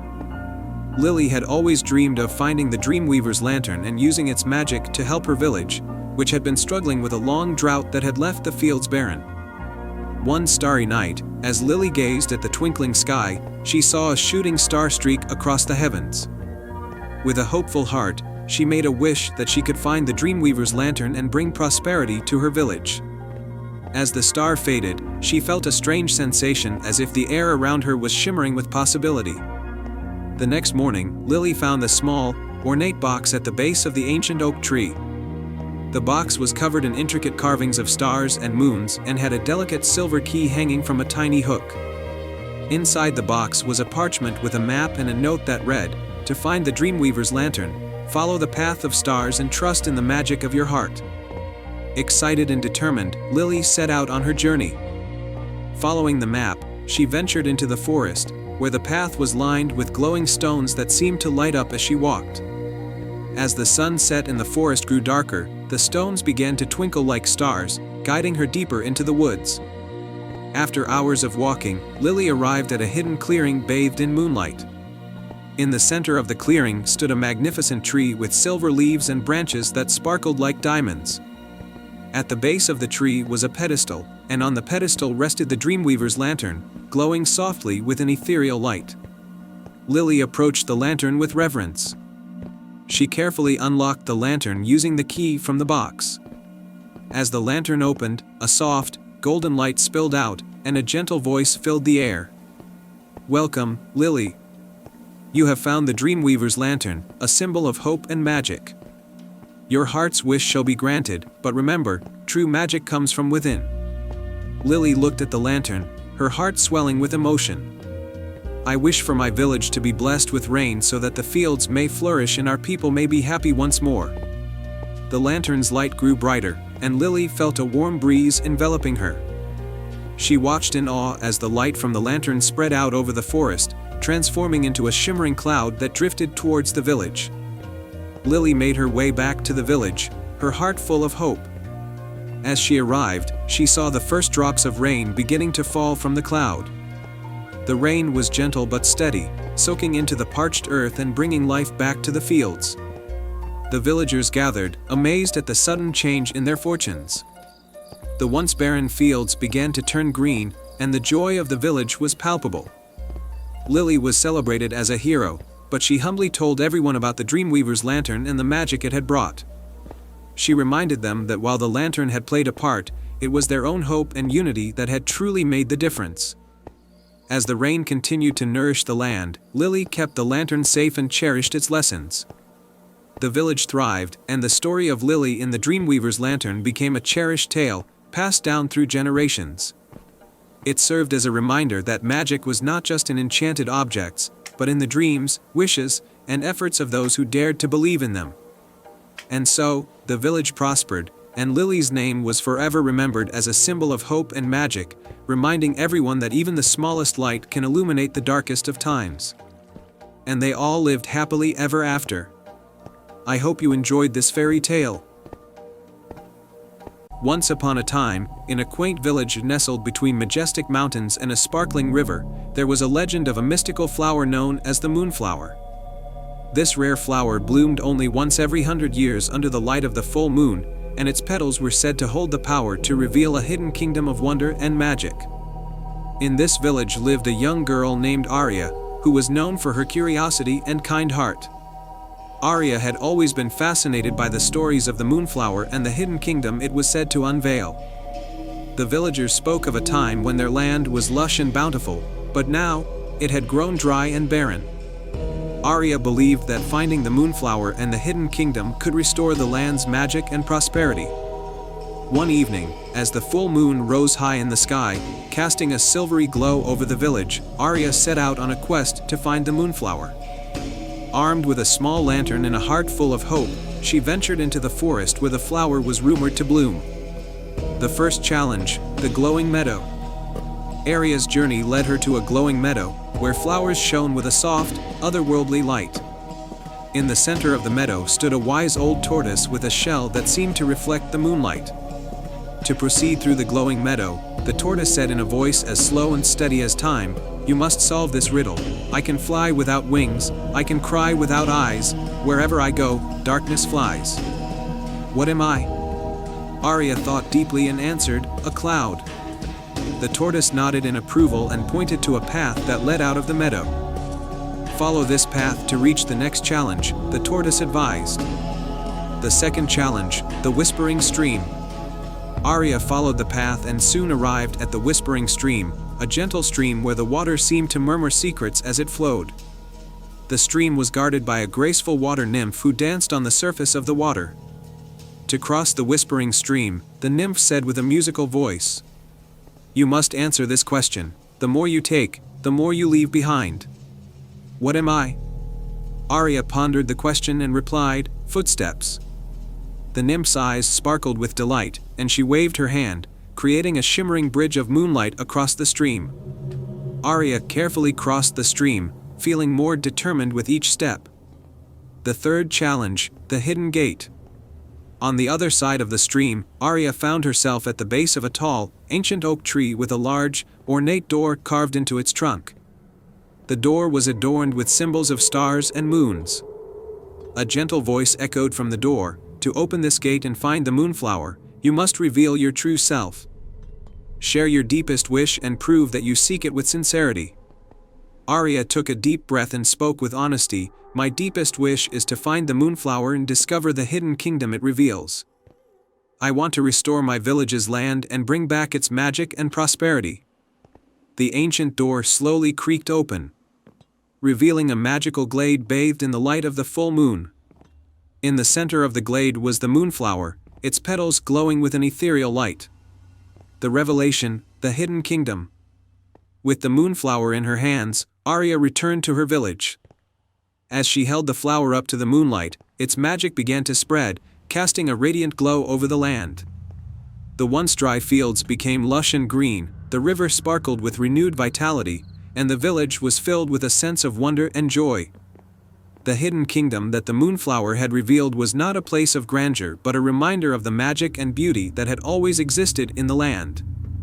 The villagers celebrated Arya's bravery and the return of their land's prosperity. They learned that the true magic lay not just in the Moonflower but in their own hearts and their connection to the world around them. The tale of Arya's quest and the Moonflower became a cherished story in the village, a reminder of the power of hope, courage, and the enchantment that lies within the simplest of things. Under the light of the full moon and the blooming Moonflower, the village thrived once more, forever grateful for the girl who had restored their magic and their land. Once upon a time, in a kingdom shrouded in mist and mystery, there was a small village called Everbrook, nestled in the valley of the Whispering Mountains. This village was known for its lush meadows and sparkling streams, but it had a secret hidden deep within the mountains, a place called the Crystal Cavern. The cavern was said to be filled with magical crystals that could grant any wish, but it was also guarded by a fearsome dragon. Among the villagers was a brave young girl named Lila. Lila had always been fascinated by the legends of the Crystal Cavern, especially the tales of a rare, star-shaped crystal that could bring great joy and prosperity. Her family was poor, and despite their hard work, they struggled to make ends meet. Lila dreamed of finding the star-shaped crystal to help her family and her village. One chilly winter evening, as Lila sat by the fire reading an old book of legends, she stumbled upon a map hidden between the pages. The map depicted a path leading to the Crystal Cavern, marked with strange symbols and warnings about the dragon. Lila felt a surge of determination. She knew that the journey would be perilous, but she was ready to face the challenge for the sake of her family. The next morning, Lila packed a small bag with provisions, a lantern, and a sturdy rope. She bid farewell to her family, who were worried but proud of her bravery. Lila set off into the mountains, guided by the map and her unwavering resolve. The path was treacherous, with steep cliffs and narrow ledges, but Lila pressed on. As night fell, she reached a hidden entrance to the cavern, marked by ancient runes glowing faintly in the darkness. She lit her lantern and stepped inside. The cavern was a breathtaking sight. Walls of glittering crystals bathed in a soft, ethereal light. The air was filled with a soothing hum, as if the crystals were singing.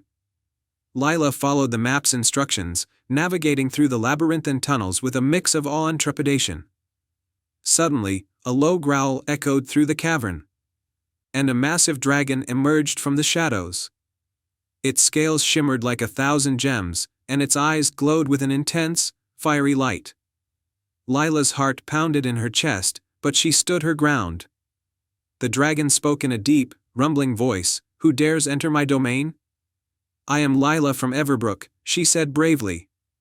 "I have come in search of the star-shaped crystal. My family and my village need it." The dragon's eyes softened slightly as it observed Lila.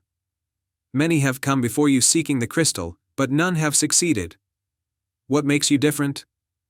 Lila took a deep breath and replied, "I am not seeking the crystal for myself. I want to help my family and my village.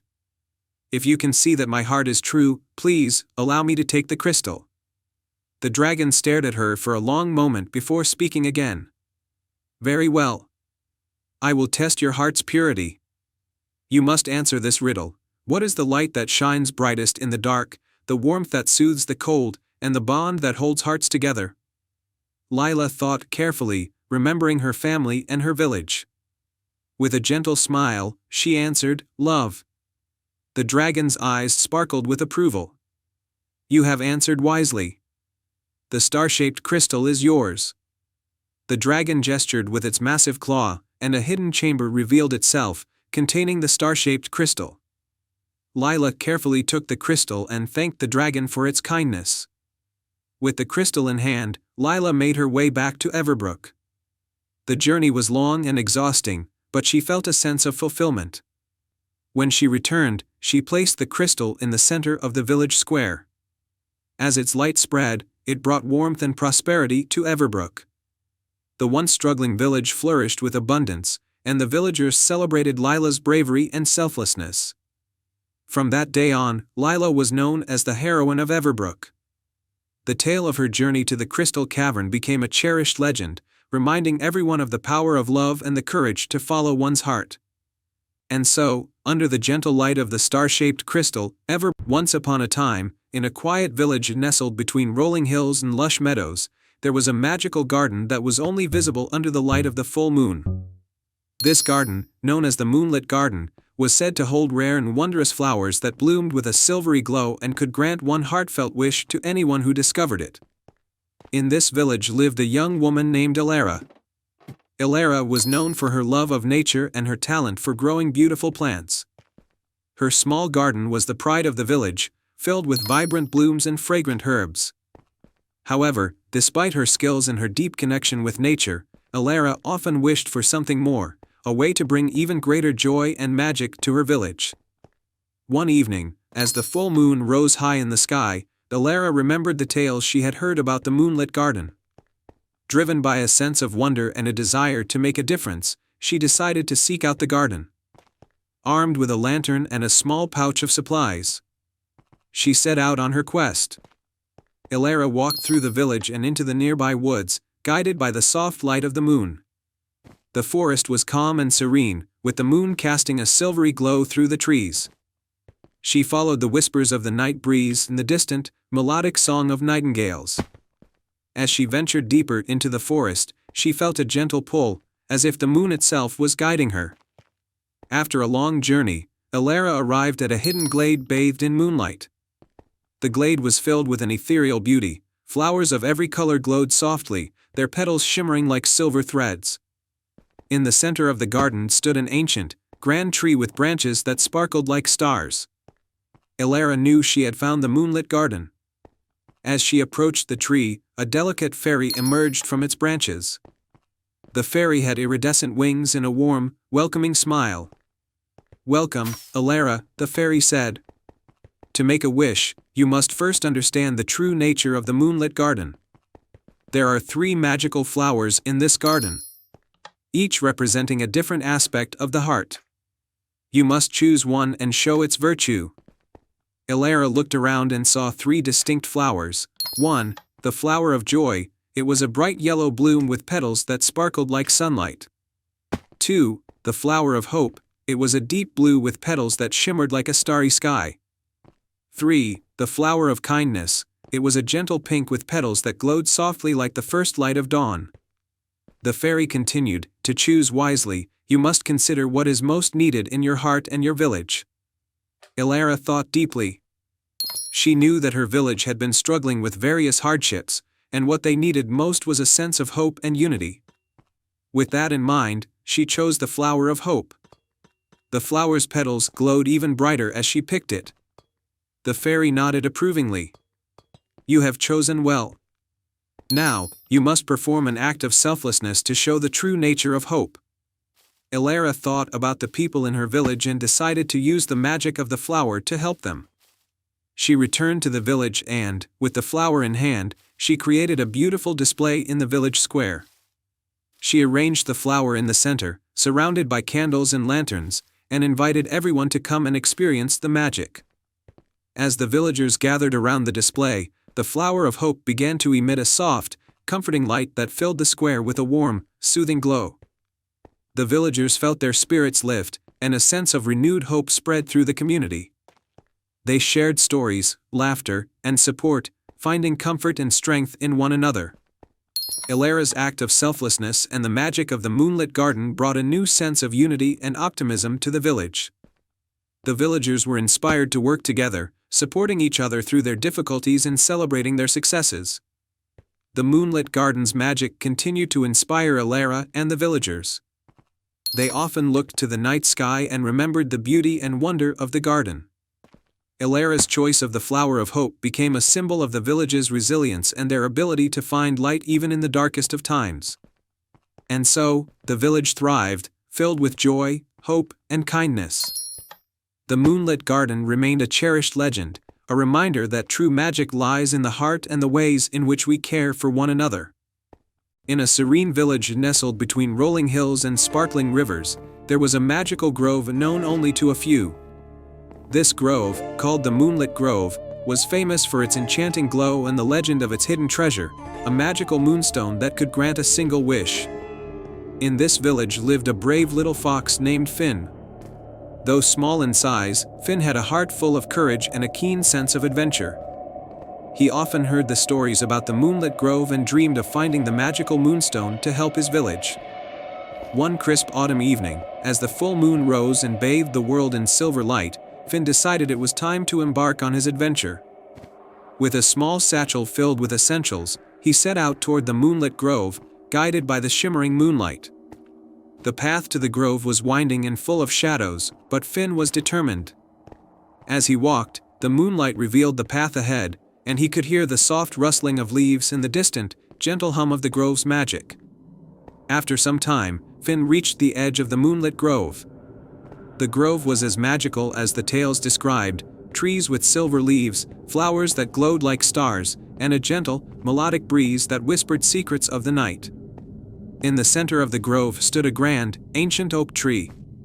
Its trunk was twisted and gnarled, and its branches reached high into the night sky. At the base of the tree, a small, glimmering object caught Finn's eye. It was a golden key. Finn approached the key and found a scroll beside it. Unrolling the scroll, he read the following riddle: "Brave heart, if you seek the stone, find the keeper of secrets unknown. In the center where the moonlight's warm, the guardian waits to keep you from harm." Finn pondered the riddle and looked around. The moonlight seemed to warm a particular spot in the grove, where a small, silver fountain bubbled gently. He made his way to the fountain, where a wise old owl perched on a nearby branch. "Greetings, little fox," the owl said in a voice as soft as the breeze. "I am Olwen, the guardian of the Moonlit Grove. To find the moonstone, you must prove your bravery and wisdom." Finn nodded eagerly. "What must I do?" Olwen explained that the moonstone was hidden within a magical cave at the heart of the grove, but to enter, Finn had to solve 3 riddles. Only then would the path to the cave be revealed. The first riddle was, "By day, I'm not here, but come at night, I sparkle and twinkle, a beautiful sight. I'm not a star, but I'm close to one, find me, and your journey has just begun." Finn thought for a moment and realized that the answer was the moon. He looked up, and the moon's light seemed to brighten, revealing a hidden path that led deeper into the grove. The second riddle came from Olwen: "I have a heart that does not beat, yet I keep time and am very neat. With hands that point but do not hold, find me to uncover the next clue told." Finn immediately thought of a clock. he searched around the grove and found an ancient sundial hidden among the flowers. At its base, he found a small keyhole, and he used the golden key from earlier to open a hidden compartment containing the next clue. The final riddle was, in the heart of the grove where shadows dance, you'll find a light that gives you a chance. When you're lost in darkness, look for the glow, the path to the moonstone it will show. Finn made his way to the center of the grove, where the moonlight was brightest. There, he saw a beautiful, glowing orb hovering above a small pedestal. As he touched the orb, the pedestal slid open to reveal a hidden passage. With excitement, Finn ventured into the passage, which led to a small, sparkling cave. At its center was the magical moonstone, glowing softly and radiating warmth. Finn carefully picked up the moonstone, and as he did, he felt a sense of peace and joy. Returning to the village, Finn was greeted as a hero. The moonstone's magic filled the village with happiness and prosperity. Finn used his wish to ensure that his village would always have enough food and that everyone would be safe and content. From then on, Finn was celebrated not only for his bravery but also for his kind heart. The moonlit grove remained a place of wonder, and Finn's adventure became a cherished tale that inspired others to seek their own dreams with courage and hope. And so, the brave little fox and his village lived happily ever after, under the watchful glow of the magical moonstone. The end. Once upon a time, in the kingdom of Verdantia, nestled between lush green hills and a sparkling river, there lived a young shepherd named Finn. Finn was known throughout the village for his cheerful disposition and his talent for playing the harp. He owned a simple wooden harp, which had been passed down through generations in his family. Every evening, as the sun set over the hills, Finn would play melodies that brought peace and happiness to all who heard them. One summer, a terrible drought struck Verdantia. The river dried up, the crops withered, and the once green fields turned brown and barren. The villagers grew anxious and desperate. Finn's music, though still beautiful, could not lift the heavy spirits of his neighbors. Finn knew he had to do something to save his beloved home. One night, as Finn was playing his harp under the light of the full moon, an old woman appeared at his door. She introduced herself as Ira, a wise enchantress from a distant land. She had heard Finn's music and was moved by its purity. Ira told Finn about the golden harp, a magical instrument hidden in the Heartwood Forest, which had the power to bring rain and restore life to the land. Finn, filled with hope and determination, decided to embark on a quest to find the golden harp. The next morning, he packed some food, his wooden harp, and a small flask of water, and set off towards the Heartwood Forest. As he ventured deeper into the forest, he encountered an array of mystical creatures. Among them was a talking fox named Vesper, who offered to guide Finn on his journey. The golden harp is protected by the spirit of the forest, Vesper explained. To reach it, you must pass 3 trials that test your kindness, courage, and wisdom. With Vesper by his side, Finn continued his journey. The first trial led them to the Lake of Reflection, where a beautiful swan named Seraphina was trapped in a net of thorny vines. Without hesitation, Finn set his harp aside and carefully untangled the vines, freeing Seraphina. In gratitude, Seraphina gave Finn a single feather from her wing, which glowed with a soft, golden light. "You have shown great kindness," Seraphina said. "This feather will light your way in times of darkness." The second trial brought Finn and Vesper to the Cave of Echoes, where a fierce dragon named Draconis guarded the entrance. The dragon was known for his fiery breath and intimidating presence. Finn, though afraid, approached Draconis and began to play a soothing melody on his harp. The dragon, enchanted by the music, calmed down and allowed Finn to pass. "You have shown great courage," Draconis said, his eyes softening. "Take this scale from my chest. It will protect you from harm." The final trial led them to the Meadow of Illusions, where the path to the golden harp was hidden among countless false trails. Finn remembered Ira's words about wisdom and decided to use the swan's feather. He held it up, and its golden light revealed the true path through the meadow. With Vesper's guidance, they reached a clearing where the golden harp rested on a pedestal made of intertwined tree roots. The spirit of the forest, a majestic being with flowing hair and emerald eyes, appeared before them. "You have proven yourself worthy, Finn," she said. "The golden harp is yours. Use its power wisely and with a pure heart." Finn carefully lifted the golden harp, feeling its magic resonate through him. He thanked the spirit of the forest and began his journey back to Verdantia with Vesper. Along the way, he played the golden harp, and as the enchanting melodies filled the air, dark clouds gathered, and gentle rain began to fall. By the time Finn and Vesper returned to the village, the rain had revived the crops, filled the river, and restored the land's vibrant greenery. The villagers, overjoyed and grateful, welcomed Finn as a hero. They marveled at the golden harp and its miraculous powers, but Finn knew that it was not the harp alone that had saved Verdantia. It was the kindness, courage, and wisdom he had discovered within himself. Finn continued to play his harp, both the wooden one and the golden harp, bringing joy and peace to his village for many years. Vesper stayed by his side as a loyal friend, and the villagers prospered under the gentle melodies that filled the air. And so, the kingdom of Verdantia thrived once more, forever grateful to the young shepherd who had ventured into the hardwood forest and returned with the magic of music and the power of a brave heart. The end. Once upon a time, in a bustling village at the edge of an ancient forest, there lived a young tailor named Finn. Finn was known throughout the village for his exceptional skill with a needle and thread. His creations were not only beautiful but also seemed to bring a touch of magic to those who wore them. One sunny morning, while Finn was working in his shop, a mysterious old woman entered. She wore a tattered cloak, and her eyes sparkled with a hidden wisdom. "Good day, young tailor," she said in a voice that was both gentle and commanding. "I have a special request for you. Can you mend this cloak for me?" Finn examined the cloak and saw that it was unlike any fabric he had ever seen. It shimmered with a silvery glow and felt as light as a feather. He nodded and agreed to mend it. As he worked, the old woman watched him closely. When he finished, she smiled and handed him a small, ornate box. "Inside this box," she said, "is an enchanted needle. It has the power to create garments that can protect the wearer from any harm. But remember, with great power comes great responsibility. Use it wisely." Before Finn could ask any questions, the old woman disappeared, leaving behind only a faint scent of lavender. Curiosity piqued, Finn opened the box and found a needle that sparkled like a star. That night, as Finn lay in bed, he dreamed of distant lands and heroic adventures. He awoke with a newfound sense of purpose. He decided to use the enchanted needle to help his fellow villagers.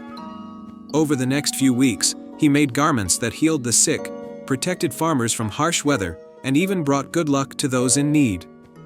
Word of Finn's extraordinary creation spread far and wide, reaching the ears of a powerful and greedy baron who ruled over a distant kingdom.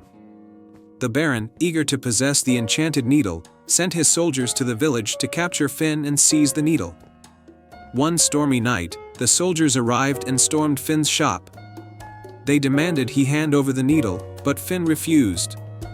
The soldiers began to ransack his shop, and in the chaos, the enchanted needle slipped from Finn's grasp and fell into a hidden corner. Just as the soldiers were about to take Finn away, the old woman from before appeared once more. She raised her hand, and a brilliant light filled the room, blinding the soldiers. When the light faded, the soldiers found themselves outside the village, unable to find their way back. The old woman turned to Finn and said, "You have shown great courage and selflessness, young tailor. The enchanted needle has chosen you as its guardian. But there is a greater task that lies ahead." She explained that deep within the ancient forest, there was a legendary tree known as the Tree of Whispers. This tree held the wisdom of ages and could grant a wish to anyone who proved their worth. The forest, however, was filled with dangers and guarded by a fierce dragon named Drakkar. Determined to protect his village and honor the gift of the enchanted needle, Finn set off on a journey to the Tree of Whispers. Armed with only his needle and a heart full of bravery, he ventured into the forest. The path was treacherous, filled with twisting vines and hidden traps. But Finn's resolve never wavered. After days of travel, he reached a clearing where the majestic Tree of Whispers stood. Its leaves shimmered with a golden light, and its branches seemed to whisper secrets of the universe. But before Finn could approach the tree, Drakkar the dragon emerged from the shadows, its scales glistening like emeralds. Drakkar roared, shaking the ground beneath Finn's feet. "Who dares to enter my domain?" the dragon bellowed. With a steady voice, Finn replied, "I am Finn, a humble tailor from the village. I seek the wisdom of the Tree of Whispers to protect my people." Drakkar eyed Finn suspiciously. "You must prove your worth, tailor. Show me the power of your enchanted needle." Finn took a deep breath and held up the needle. He began to sew with incredible speed, crafting a garment made of light itself. The fabric shimmered and flowed like water, and as he worked, Finn sang a song of courage and hope. The garment took shape as a cloak, and when Finn placed it on his shoulders, it glowed with a radiant light. Drakkar, seeing the purity of Finn's heart and the beauty of his creation, bowed his head. "You have proven yourself worthy, Finn," Drakkar said. "You may approach the Tree of Whispers." Finn stepped forward, and the tree's golden leaves rustled softly. A gentle voice spoke, "Brave tailor, you have shown great courage and selflessness. What is your wish?" Finn bowed his head and said, "I wish for the power to protect my village and all those who are in need." The Tree of Whispers glowed brightly, and a single golden leaf floated down into Finn's hand. "Your wish is granted," the tree whispered. "The enchanted needle will now possess even greater magic, and your heart will always guide you." Filled with gratitude, Finn returned to his village, where he used the enhanced power of the enchanted needle to bring prosperity and protection to his people. The village flourished, and Finn's legend spread far and wide. And so, the brave tailor who spoke to the stars and ventured into the ancient forest became a hero. His deeds were celebrated for generations, and the enchanted needle was passed down through his family, ensuring that the magic and wisdom of the Tree of Whispers would never be forgotten. The end. Once upon a time, in a lush and verdant valley surrounded by towering mountains, there was a small village named Greenfield. Greenfield was known for its beauty and the gentle, ancient willow tree that stood in the center of the village square. This willow, known as the Whispering Willow, was said to possess magical powers that could grant wishes to those with a pure heart. The villagers revered the Whispering Willow, for it was said that its whispers could guide them through difficult times and fulfill their deepest desires. However, as years passed, the willow's leaves began to wilt, and its once soft whispers grew faint. The village's prosperity seemed to wane with the willow's declining magic. Among the villagers was a young girl named Luna, known for her curiosity and kindness. She loved the Whispering Willow dearly and was determined to restore its magic. One evening, as she sat beneath its drooping branches, she overheard the willow's faintest whisper, "Find the heart of the forest, and the magic shall return." Determined, Luna decided to embark on a quest to find the heart of the forest, which was said to be hidden deep within the enchanted woods. The enchanted woods were known for their magical creatures and mysterious pathways, and no one had ventured into them for years. Early the next morning, Luna set off with a small satchel filled with provisions and a heart full of hope. As she ventured into the woods, she met a cheerful squirrel named Nutmeg, who seemed to have a keen sense of direction. "Hello, Nutmeg," Luna said. "I'm searching for the heart of the forest. Can you help me find it?" Nutmeg twitched his nose and nodded. "Follow the path of golden acorns," he instructed. "They will guide you to the heart."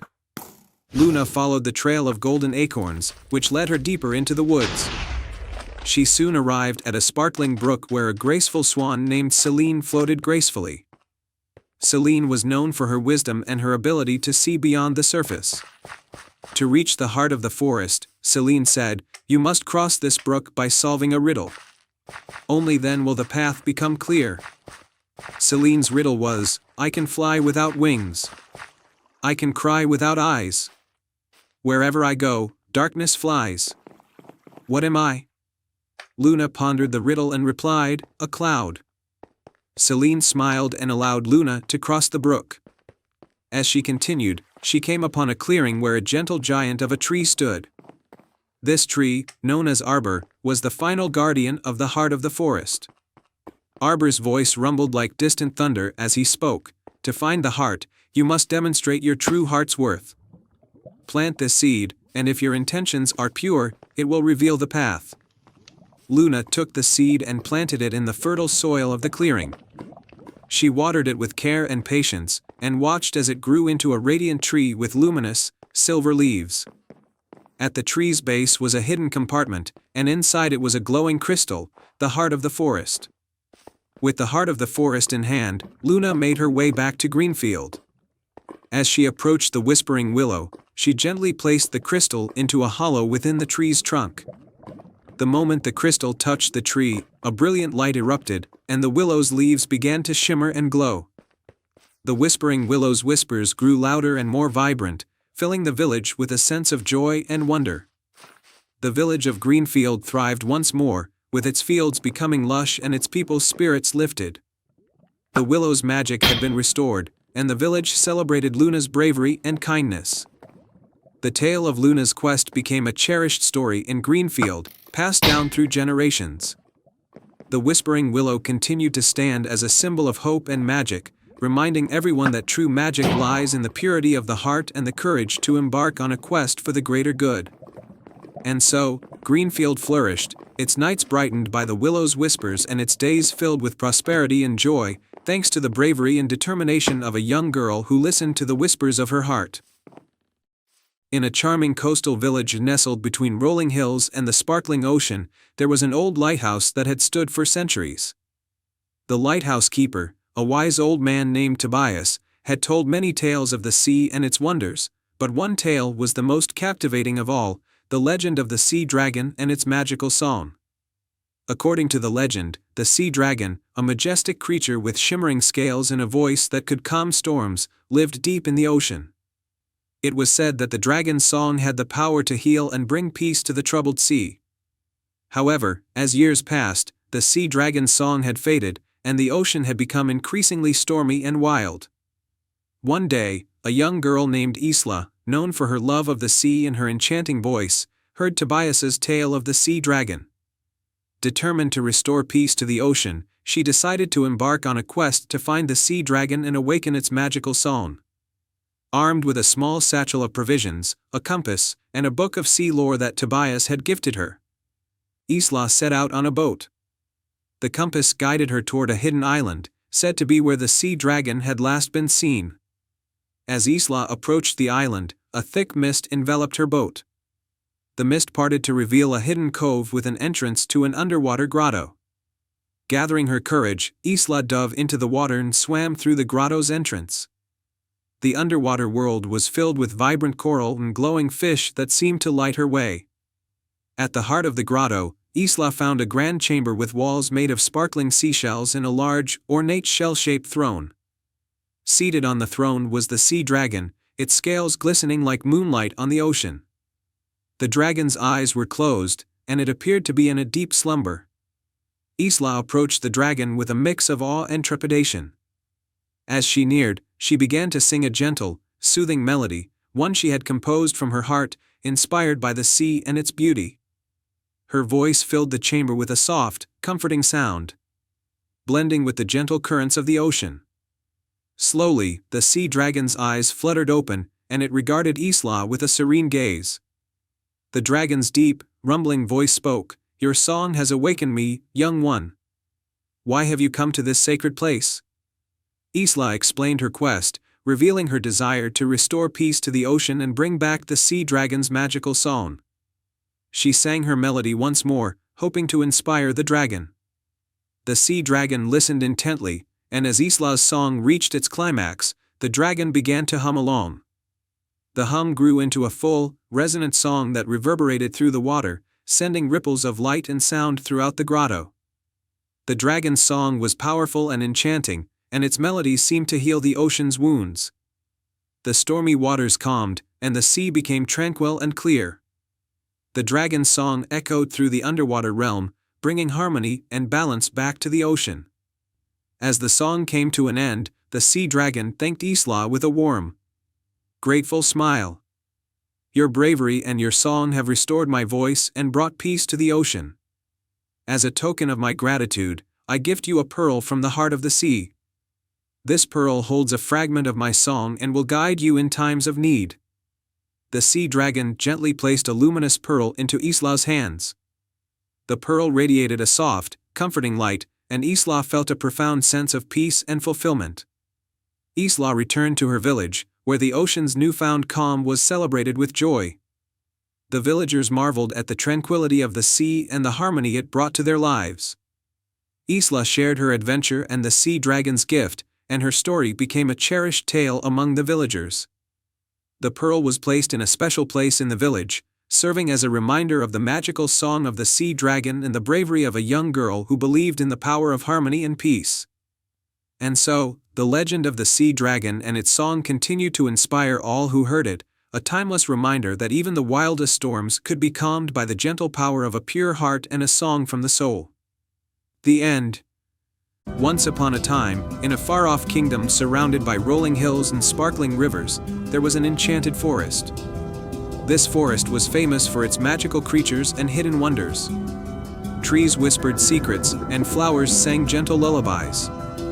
But there was one creature who lived there that stood out among the rest, a tiny squirrel named Pip. Pip was no ordinary squirrel.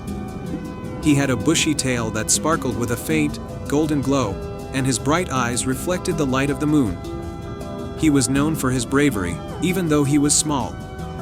The other animals in the forest admired him, but they often worried for him because of his daring spirit. One day, a dark cloud covered the sun, and the forest fell into an eerie silence. The magical enchantments that kept the forest vibrant were slowly fading. The once green leaves began to wilt, and the flowers lost their colors. The creatures of the forest were frightened, for they knew something was terribly wrong.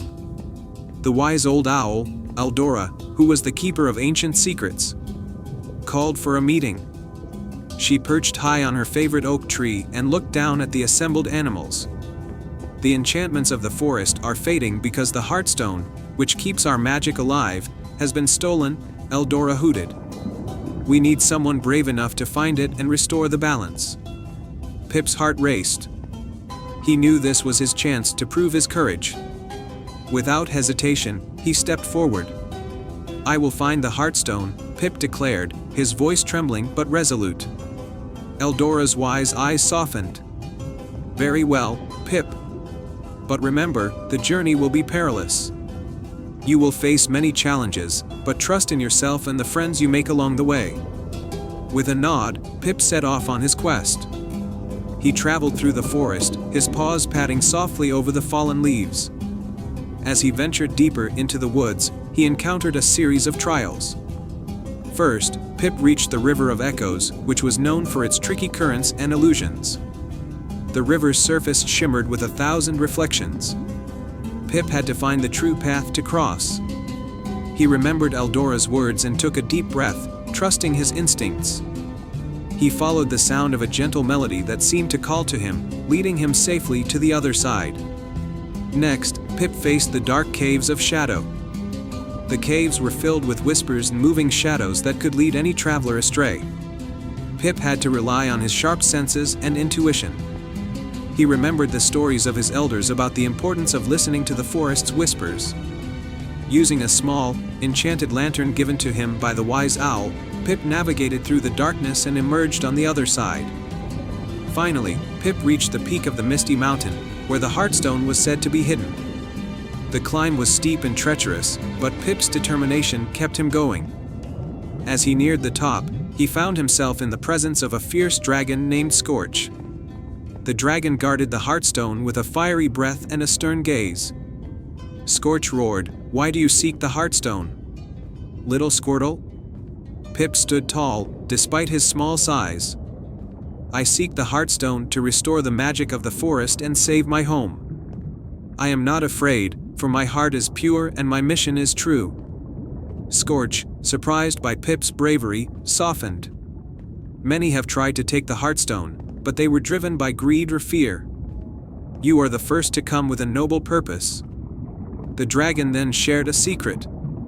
The Heartstone is not just a gem but a symbol of courage and kindness. It chooses its protector based on the heart's worth. You have proven yourself worthy. With a deep, resonant roar, Scorch allowed Pip to take the Heartstone. As Pip held the glowing gem in his tiny paws, he felt a surge of warmth and strength. The Heartstone's magic began to spread, revitalizing the forest below. Pip made his way back, the Heartstone restoring the colors and life to the forest. The animals cheered as the enchantments returned, and the once silent forest came alive with joy. Eldora greeted Pip with pride. "You have done it, brave Pip. You have saved us all." Pip smiled, his golden tail shimmering in the sunlight. He had faced many challenges, but it was his courage, kindness, and belief in himself that had led him to success.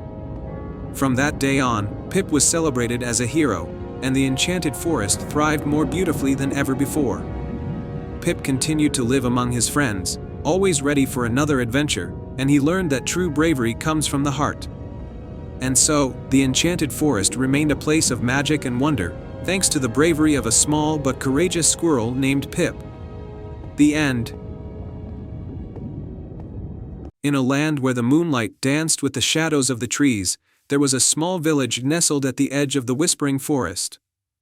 The villagers often spoke of the forest's magic, tales that stirred the curiosity of a young girl named Elara. Elara had always dreamed of discovering the forest's secrets, despite the warnings from the village elders who said it was best to leave the enchanted woods alone. One crisp autumn evening, as the sun dipped below the horizon and the sky painted itself in hues of violet and gold, Elara found a peculiar lantern in her grandmother's attic. It was a delicate thing, covered in intricate carvings of stars and crescent moons, and it seemed to glow softly even in the dark. Her grandmother had told her that the lantern had been passed down through generations, but no one remembered its purpose. Determined to uncover its mystery, Elara decided to venture into the whispering forest, lantern in hand. As she stepped into the forest, the air grew cooler and the trees seemed to murmur ancient secrets. The soft glow from the lantern illuminated her path, and with each step, she noticed the forest seemed to come alive. Glowing fireflies flickered around her, and the leaves rustled in harmony with the gentle breeze. After walking for a while, Elara came across a clearing where an ancient oak tree stood, its branches stretching out like welcoming arms. At the base of the tree was a small door, just big enough for a child to fit through. The lantern's light grew brighter as she approached the door, almost as if guiding her. With a deep breath, Elara opened the door and found herself in a magical realm. The sky above was filled with shimmering stars, and the ground was covered in sparkling fairy dust. She saw creatures she had only read about in storybooks, graceful unicorns with flowing manes, mischievous fairies flitting about, and wise old owls with twinkling eyes. At the center of this wondrous realm stood a grand, sparkling fountain. Its water glistened like liquid silver, and the air around it was filled with a sweet melody that seemed to resonate with Elara's heart. As she approached the fountain, a voice spoke from behind her. "Welcome, Elara." Elara turned to see a tall figure dressed in robes of moonlight. It was a gentle woman with a crown of stars upon her head. She introduced herself as Leora, the guardian of the enchanted realm. Leora explained that the lantern was not just an ordinary object but a key to this hidden world. The magic of the lantern had been waiting for someone pure of heart to find it and restore balance to the realm. Leora told Elara that the enchanted realm was in great danger. The fountain, which was the source of all magic in the land, was losing its power because the Heartstone, a magical gem that kept the fountain's water sparkling, had been stolen by a dark sorcerer. Without hesitation, Elara offered to help. Leora handed her a small pouch filled with stardust and a crystal compass. "This will guide you to the sorcerer's lair. Use the stardust to protect yourself from dark magic." With a determined heart, Elara set off on her quest. The crystal compass led her through enchanted forests, over moonlit rivers, and across fields of shimmering flowers. Each step was filled with challenges, but the stardust shielded her from harm. Finally, she arrived at a dark, foreboding castle. The sorcerer, a figure cloaked in shadow, was standing near the Heartstone, which was glowing dimly in his grasp. Elara approached him with courage and a clever plan. She used the lantern to create a dazzling light show that dazzled the sorcerer, allowing her to retrieve the Heartstone. With the Heartstone in her possession, Alara rushed back to the fountain. She carefully placed the gem into its rightful place, and the fountain's water burst forth with renewed brilliance, casting a warm, golden light across the enchanted realm. The creatures of the realm rejoiced, and Leora thanked Alara for her bravery and kindness. As a token of their gratitude, Leora gave Alara a single, shimmering feather from a phoenix. This will remind you of your courage and the magic within you. Alara returned to her village, her heart filled with the joy of her adventure. She kept the lantern and the phoenix feather as mementos of her journey. Though she never told anyone about the enchanted realm, she knew that magic was real, and that sometimes, the most extraordinary adventures begin with a simple lantern and a courageous heart. And so, the village continued to thrive under the watchful gaze of the moon, while Alara's story became a cherished tale of wonder and bravery, whispered among the trees of the Whispering Forest. The Whispering Fountain. Once upon a time, in a land of rolling hills and enchanted forests, there was a small village known for its vibrant gardens and bustling marketplace. Despite its charm, the village was plagued by a mystery. The Whispering Fountain in the center of the village square had gone silent. Once, it was said to grant wishes to those who listened carefully to its murmurs, but now it was just an ordinary fountain. In this village lived a kind-hearted girl named Clara, who loved to help others and had a special fondness for the Whispering Fountain. She remembered the stories her grandmother used to tell about the fountain's magic and wished she could restore its voice. One day, Clara decided to embark on a quest to discover the reason behind the fountain's silence and restore its magic. She packed a small satchel with essentials and set off towards the heart of the forest, where the village elders said the magic of the fountain originated. As Clara ventured into the forest, she followed a narrow, winding path lined with ancient trees whose branches whispered secrets to each other. The forest was alive with the sounds of chirping birds and rustling leaves. Clara listened carefully to the whispers, hoping they would guide her. After a few hours, Clara came across a beautiful, shimmering pool nestled among a grove of silver birch trees. In the center of the pool was a stone pedestal with a delicate, crystal vial resting upon it. The vial was filled with a liquid that sparkled like stardust. A wise old owl perched on a nearby branch noticed Clara and said, "Welcome, young traveler. I see you seek the magic of the Whispering Fountain." Clara nodded eagerly. "Yes, I wish to restore the fountain's voice. Can you help me?" The owl blinked its golden eyes and replied, "This vial contains the essence of echoes, a magical liquid that can restore the fountain's voice. However, it must be combined with a song of pure heart and kindness. Only then will the fountain regain its magic." Clara's heart swelled with determination. "I will sing a song of kindness and hope." With the vial in hand, Clara made her way back to the village. She carefully poured the essence of echoes into the fountain's basin. As she did, she began to sing a gentle melody, one that spoke of love, joy, and the beauty of helping others. Her voice was soft and sweet, and the villagers gathered around, enchanted by the song. As Clara sang, the fountain's waters began to shimmer and bubble. Slowly, the whispers returned, growing louder and more vibrant. The once silent fountain now hummed with life, its water sparkling like diamonds in the sunlight. The villagers watched in awe as the fountain's magic was restored. The water rose gracefully, forming shapes of flowers, stars, and gentle creatures that danced in the air. The fountain's voice, soft and melodious, spoke words of encouragement and hope to all who listened. "You have restored the magic of the Whispering Fountain," the fountain's voice echoed. "May its whispers guide and bless all who seek its wisdom." The village erupted in joy and celebration. The fountain became a symbol of hope and unity, and its whispers served as a reminder of the kindness and love that had brought its magic back. Clara was hailed as a heroine, and her song became a cherished part of village lore. As the days went by, Clara continued to help others and spread kindness throughout the village. The Whispering Fountain remained a source of inspiration and wonder, and its magic touched the lives of all who visited it. And so, Clara's tale became a beloved story, reminding everyone that true magic lies in the purity of the heart and the power of selfless acts. the village thrived, and the Whispering Fountain's voice continued to echo through the years, a testament to the enduring power of kindness and hope. And they all lived happily ever after. I hope you enjoyed this fairy tale. Once upon a time, in a small village named Eldertree, there lived a curious and adventurous girl named Alina. Alina loved exploring and had an unquenchable thirst for knowledge. One day, she heard stories about the Whispering Woods, a mysterious forest at the edge of the village. The woods were said to be enchanted, filled with magical creatures and hidden secrets, but no one who had ventured in had ever returned. Despite the villagers' warnings, Alina felt a strong urge to explore the Whispering Woods. Armed with her bravery and a small satchel of provisions, she decided to set off on an adventure. As Alina approached the entrance to the Whispering Woods, she felt a strange, tingling sensation. The trees seemed to whisper her name, and the air was filled with a soft, melodic hum.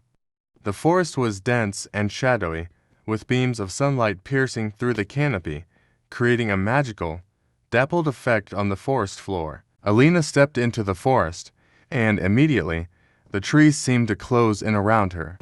She took a deep breath and continued forward, determined to uncover the secrets of the Whispering Woods. As Alina ventured deeper into the forest, she came across a small clearing where a wise old owl named Orin perched on a low branch.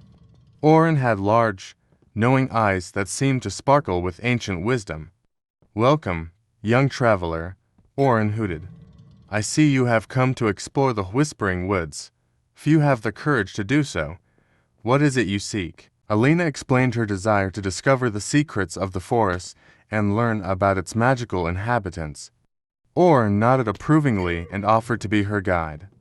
"But beware," he warned, "not all is as it seems. The forest can be both wondrous and perilous." Orin led Alina deeper into the forest, and soon they came across a bubbling stream. The water was crystal clear, and colorful fish swam gracefully beneath the surface. Orin instructed Alina to drink from the stream, explaining that it would grant her the ability to understand and communicate with the forest creatures. Alina knelt by the stream and took a sip of the cool, refreshing water. Instantly, she felt a rush of energy and a sense of connection to the forest. As they continued their journey, Alina began to hear the voices of the animals around her, each with its own story to tell. After a while, Orin led Alina to a hidden village deep within the forest. The village was inhabited by a group of gentle forest spirits known as the Sylvans. The Sylvans were small, glowing beings with delicate wings and a deep love for nature. They welcomed Alina warmly and invited her to stay with them. The Sylvans told Alina about the heart of the Whispering Woods, a magical tree known as the Heartwood Tree. The tree was said to hold the essence of the forest magic, but it was guarded by a fierce and cunning creature known as the Shadow Panther. Many had tried to reach the Heartwood Tree, but none had succeeded. Determined to see the Heartwood Tree, Alina asked Orin and the Sylvans for their help. They warned her of the dangers, but agreed to guide her to the tree. As they approached the heart of the forest, the air grew colder, and the shadows seemed to deepen. Suddenly, a low growl echoed through the trees, and the Shadow Panther appeared. It was a sleek, black creature with piercing green eyes that seemed to see into Alina's soul. The panther circled Alina, its eyes never leaving hers. "You seek the Heartwood Tree," the panther growled. "But to reach it, you must prove your worth. Show me your bravery and your kindness." Alina took a deep breath and stepped forward. She spoke softly and kindly to the panther, explaining her desire to learn about the forest and protect it. She promised to share the knowledge she gained with her village and help preserve the magic of the Whispering Woods. The Shadow Panther listened intently and then nodded. "Your heart is pure," it said. "You may pass." With the panther's blessing, Alina and her companions continued their journey. Soon, they arrived at a clearing where the Heartwood Tree stood. The tree was immense and ancient, with golden leaves that shimmered in the light. Its roots spread out like veins, pulsing with the magic of the forest. Alina approached the Heartwood Tree and placed her hand on its trunk. She felt a surge of warmth and a deep sense of peace. The tree's magic flowed into her, filling her with knowledge and understanding. She saw visions of the forest, history, and its future, and she knew she had found what she was seeking. Orin and the Sylvans watched in awe as the heartwood tree shared its wisdom with Alina. When the visions faded, Alina thanked the tree and promised to protect the forest and its magic. With a heart full of gratitude and newfound knowledge, Alina began her journey back to Eldertree. Orin and the Sylvans accompanied her to the edge of the forest, and she bid them farewell, promising to return and visit them often. As Alina emerged from the Whispering Woods, the villagers of Eldertree were amazed to see her. She shared her story and the wisdom she had gained, and the village began to thrive once more. The villagers learned to live in harmony with nature, and the magic of the Whispering Woods spread throughout the land. Alina grew up to be a wise and respected leader, known for her deep connection to the forest and her kindness to all living things. The tale of her adventure became a cherished legend passed down through generations, and so, the Whispering Woods remained a place of wonder and magic, protected by those who understood its secrets and cherished its beauty. And Alina, the brave girl who ventured into the unknown, became a symbol of courage, kindness, and the enduring bond between humans and nature. Chapter 1: The Little Tailor's Ambition. Once upon a time, in a bustling village at the edge of a grand forest, lived a young and ambitious tailor named Finn. Finn was known for his skillful hands and creative mind, crafting the finest clothes in the village. However, Finn dreamed of adventures beyond his small shop. He often imagined himself as a hero, saving kingdoms and fighting mighty beasts. One sunny morning, as Finn was working on a new coat, a royal messenger arrived in the village square.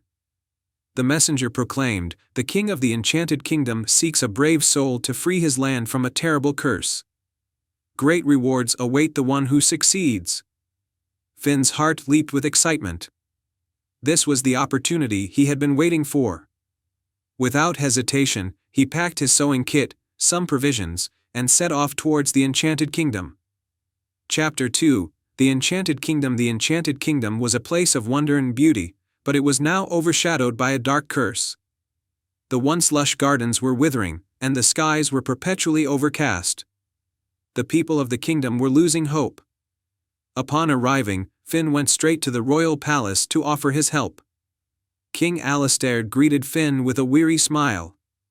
"You are brave to come here, young tailor. Our kingdom has been cursed by the wicked sorceress, Morgoth. She has stolen the heart of our kingdom, the golden bloom, a magical flower that sustains our land. Without it, we are doomed." Finn listened intently and then replied, "Your Majesty, I may be a tailor, but I believe I can help. Please tell me where I can find Morgoth and the golden bloom." King Alistair handed Finn a map. "The sorceress resides in the Shadow Mountains, a perilous journey from here. Take this map and the blessings of our people. May fortune be on your side." Chapter 3: The journey begins. Finn set off towards the Shadow Mountains, guided by the map. The journey was treacherous, with dark forests, deep ravines, and eerie sounds echoing through the night. Along the way, he encountered various challenges, but his cleverness and resourcefulness as a tailor came in handy. One day, while resting by a stream, Finn met a talking raven named Corvus. The raven had been cursed by Morgoth and offered to help Finn in exchange for breaking the spell. Finn agreed, and Corvus guided him through the dense forest, revealing hidden paths and secrets. Chapter 4: The Trials of the Shadow Mountains. As they reached the foot of the Shadow Mountains, Finn and Corvus faced their first major trial, a bridge guarded by a fierce troll. The troll demanded a toll that no one could afford. Thinking quickly, Finn offered to mend the troll's tattered clothes. Amused, the troll agreed, and with his sewing skills, Finn made a beautiful cloak for the troll, who let them pass. Further up the mountains, they encountered a labyrinth guarded by enchanted statues. With Corvus's guidance and Finn's quick thinking, they solved the puzzles and navigated through the maze. They finally reached the peak, where Morgotha's dark tower loomed. Chapter 5: The Confrontation. Inside the tower, Morgoth awaited them, her eyes gleaming with malice. The golden bloom was kept in a crystal vase on a pedestal, radiating a faint, golden light. "So, a mere tailor dares to challenge me?" Morgoth sneered. Finn, undeterred, stood his ground. "I have come to restore the golden bloom to the enchanted kingdom. Your reign of darkness ends here, Morgoth." With a wave of her hand, Morgoth unleashed her dark magic. Finn dodged her attacks, using his agility and quick reflexes. Corvus distracted Morgoth, giving Finn a chance to approach the pedestal. He used his sewing thread, enchanted with a spell he had learned from Corvus, to bind Morgoth's magic. In a final burst of courage, Finn grabbed the golden bloom. The tower shook, and Morgoth's powers began to wane.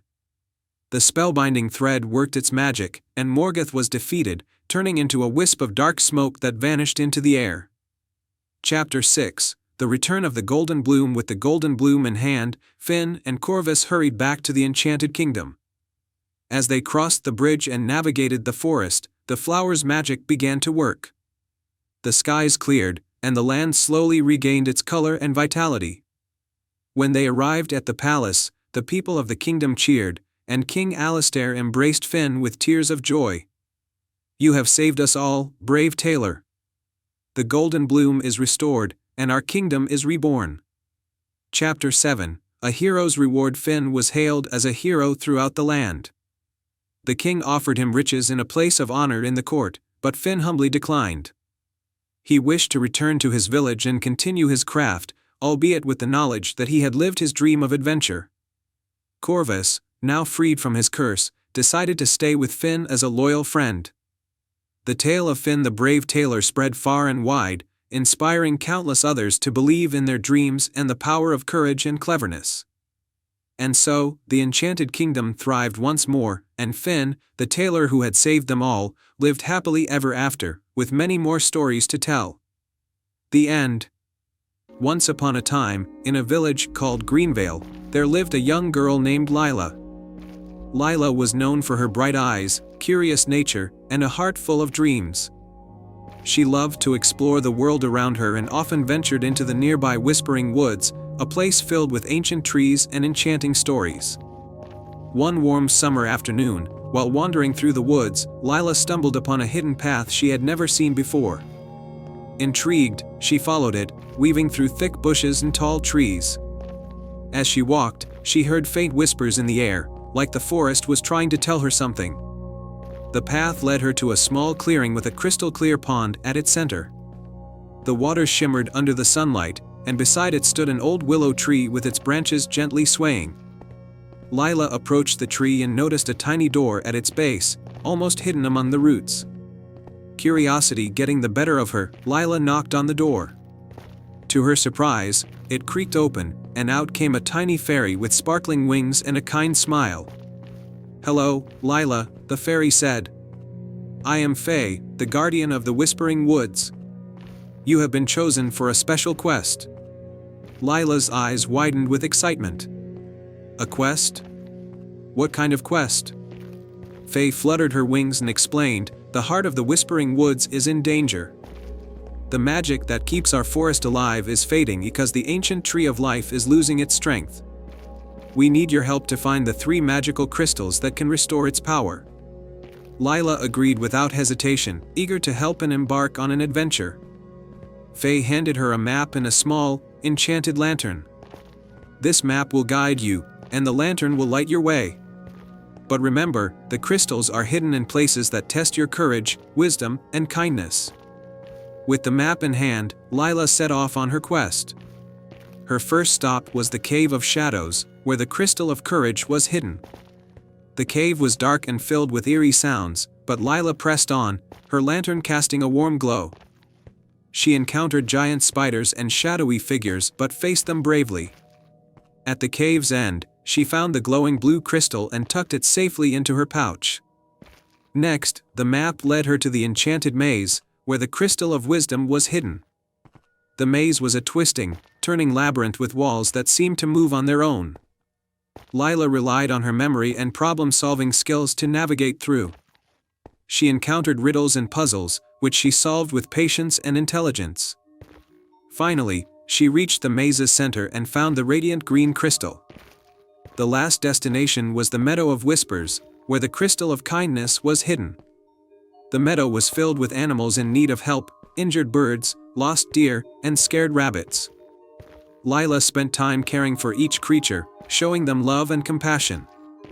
As she did, a beautiful pink crystal appeared before her, glowing with a gentle light.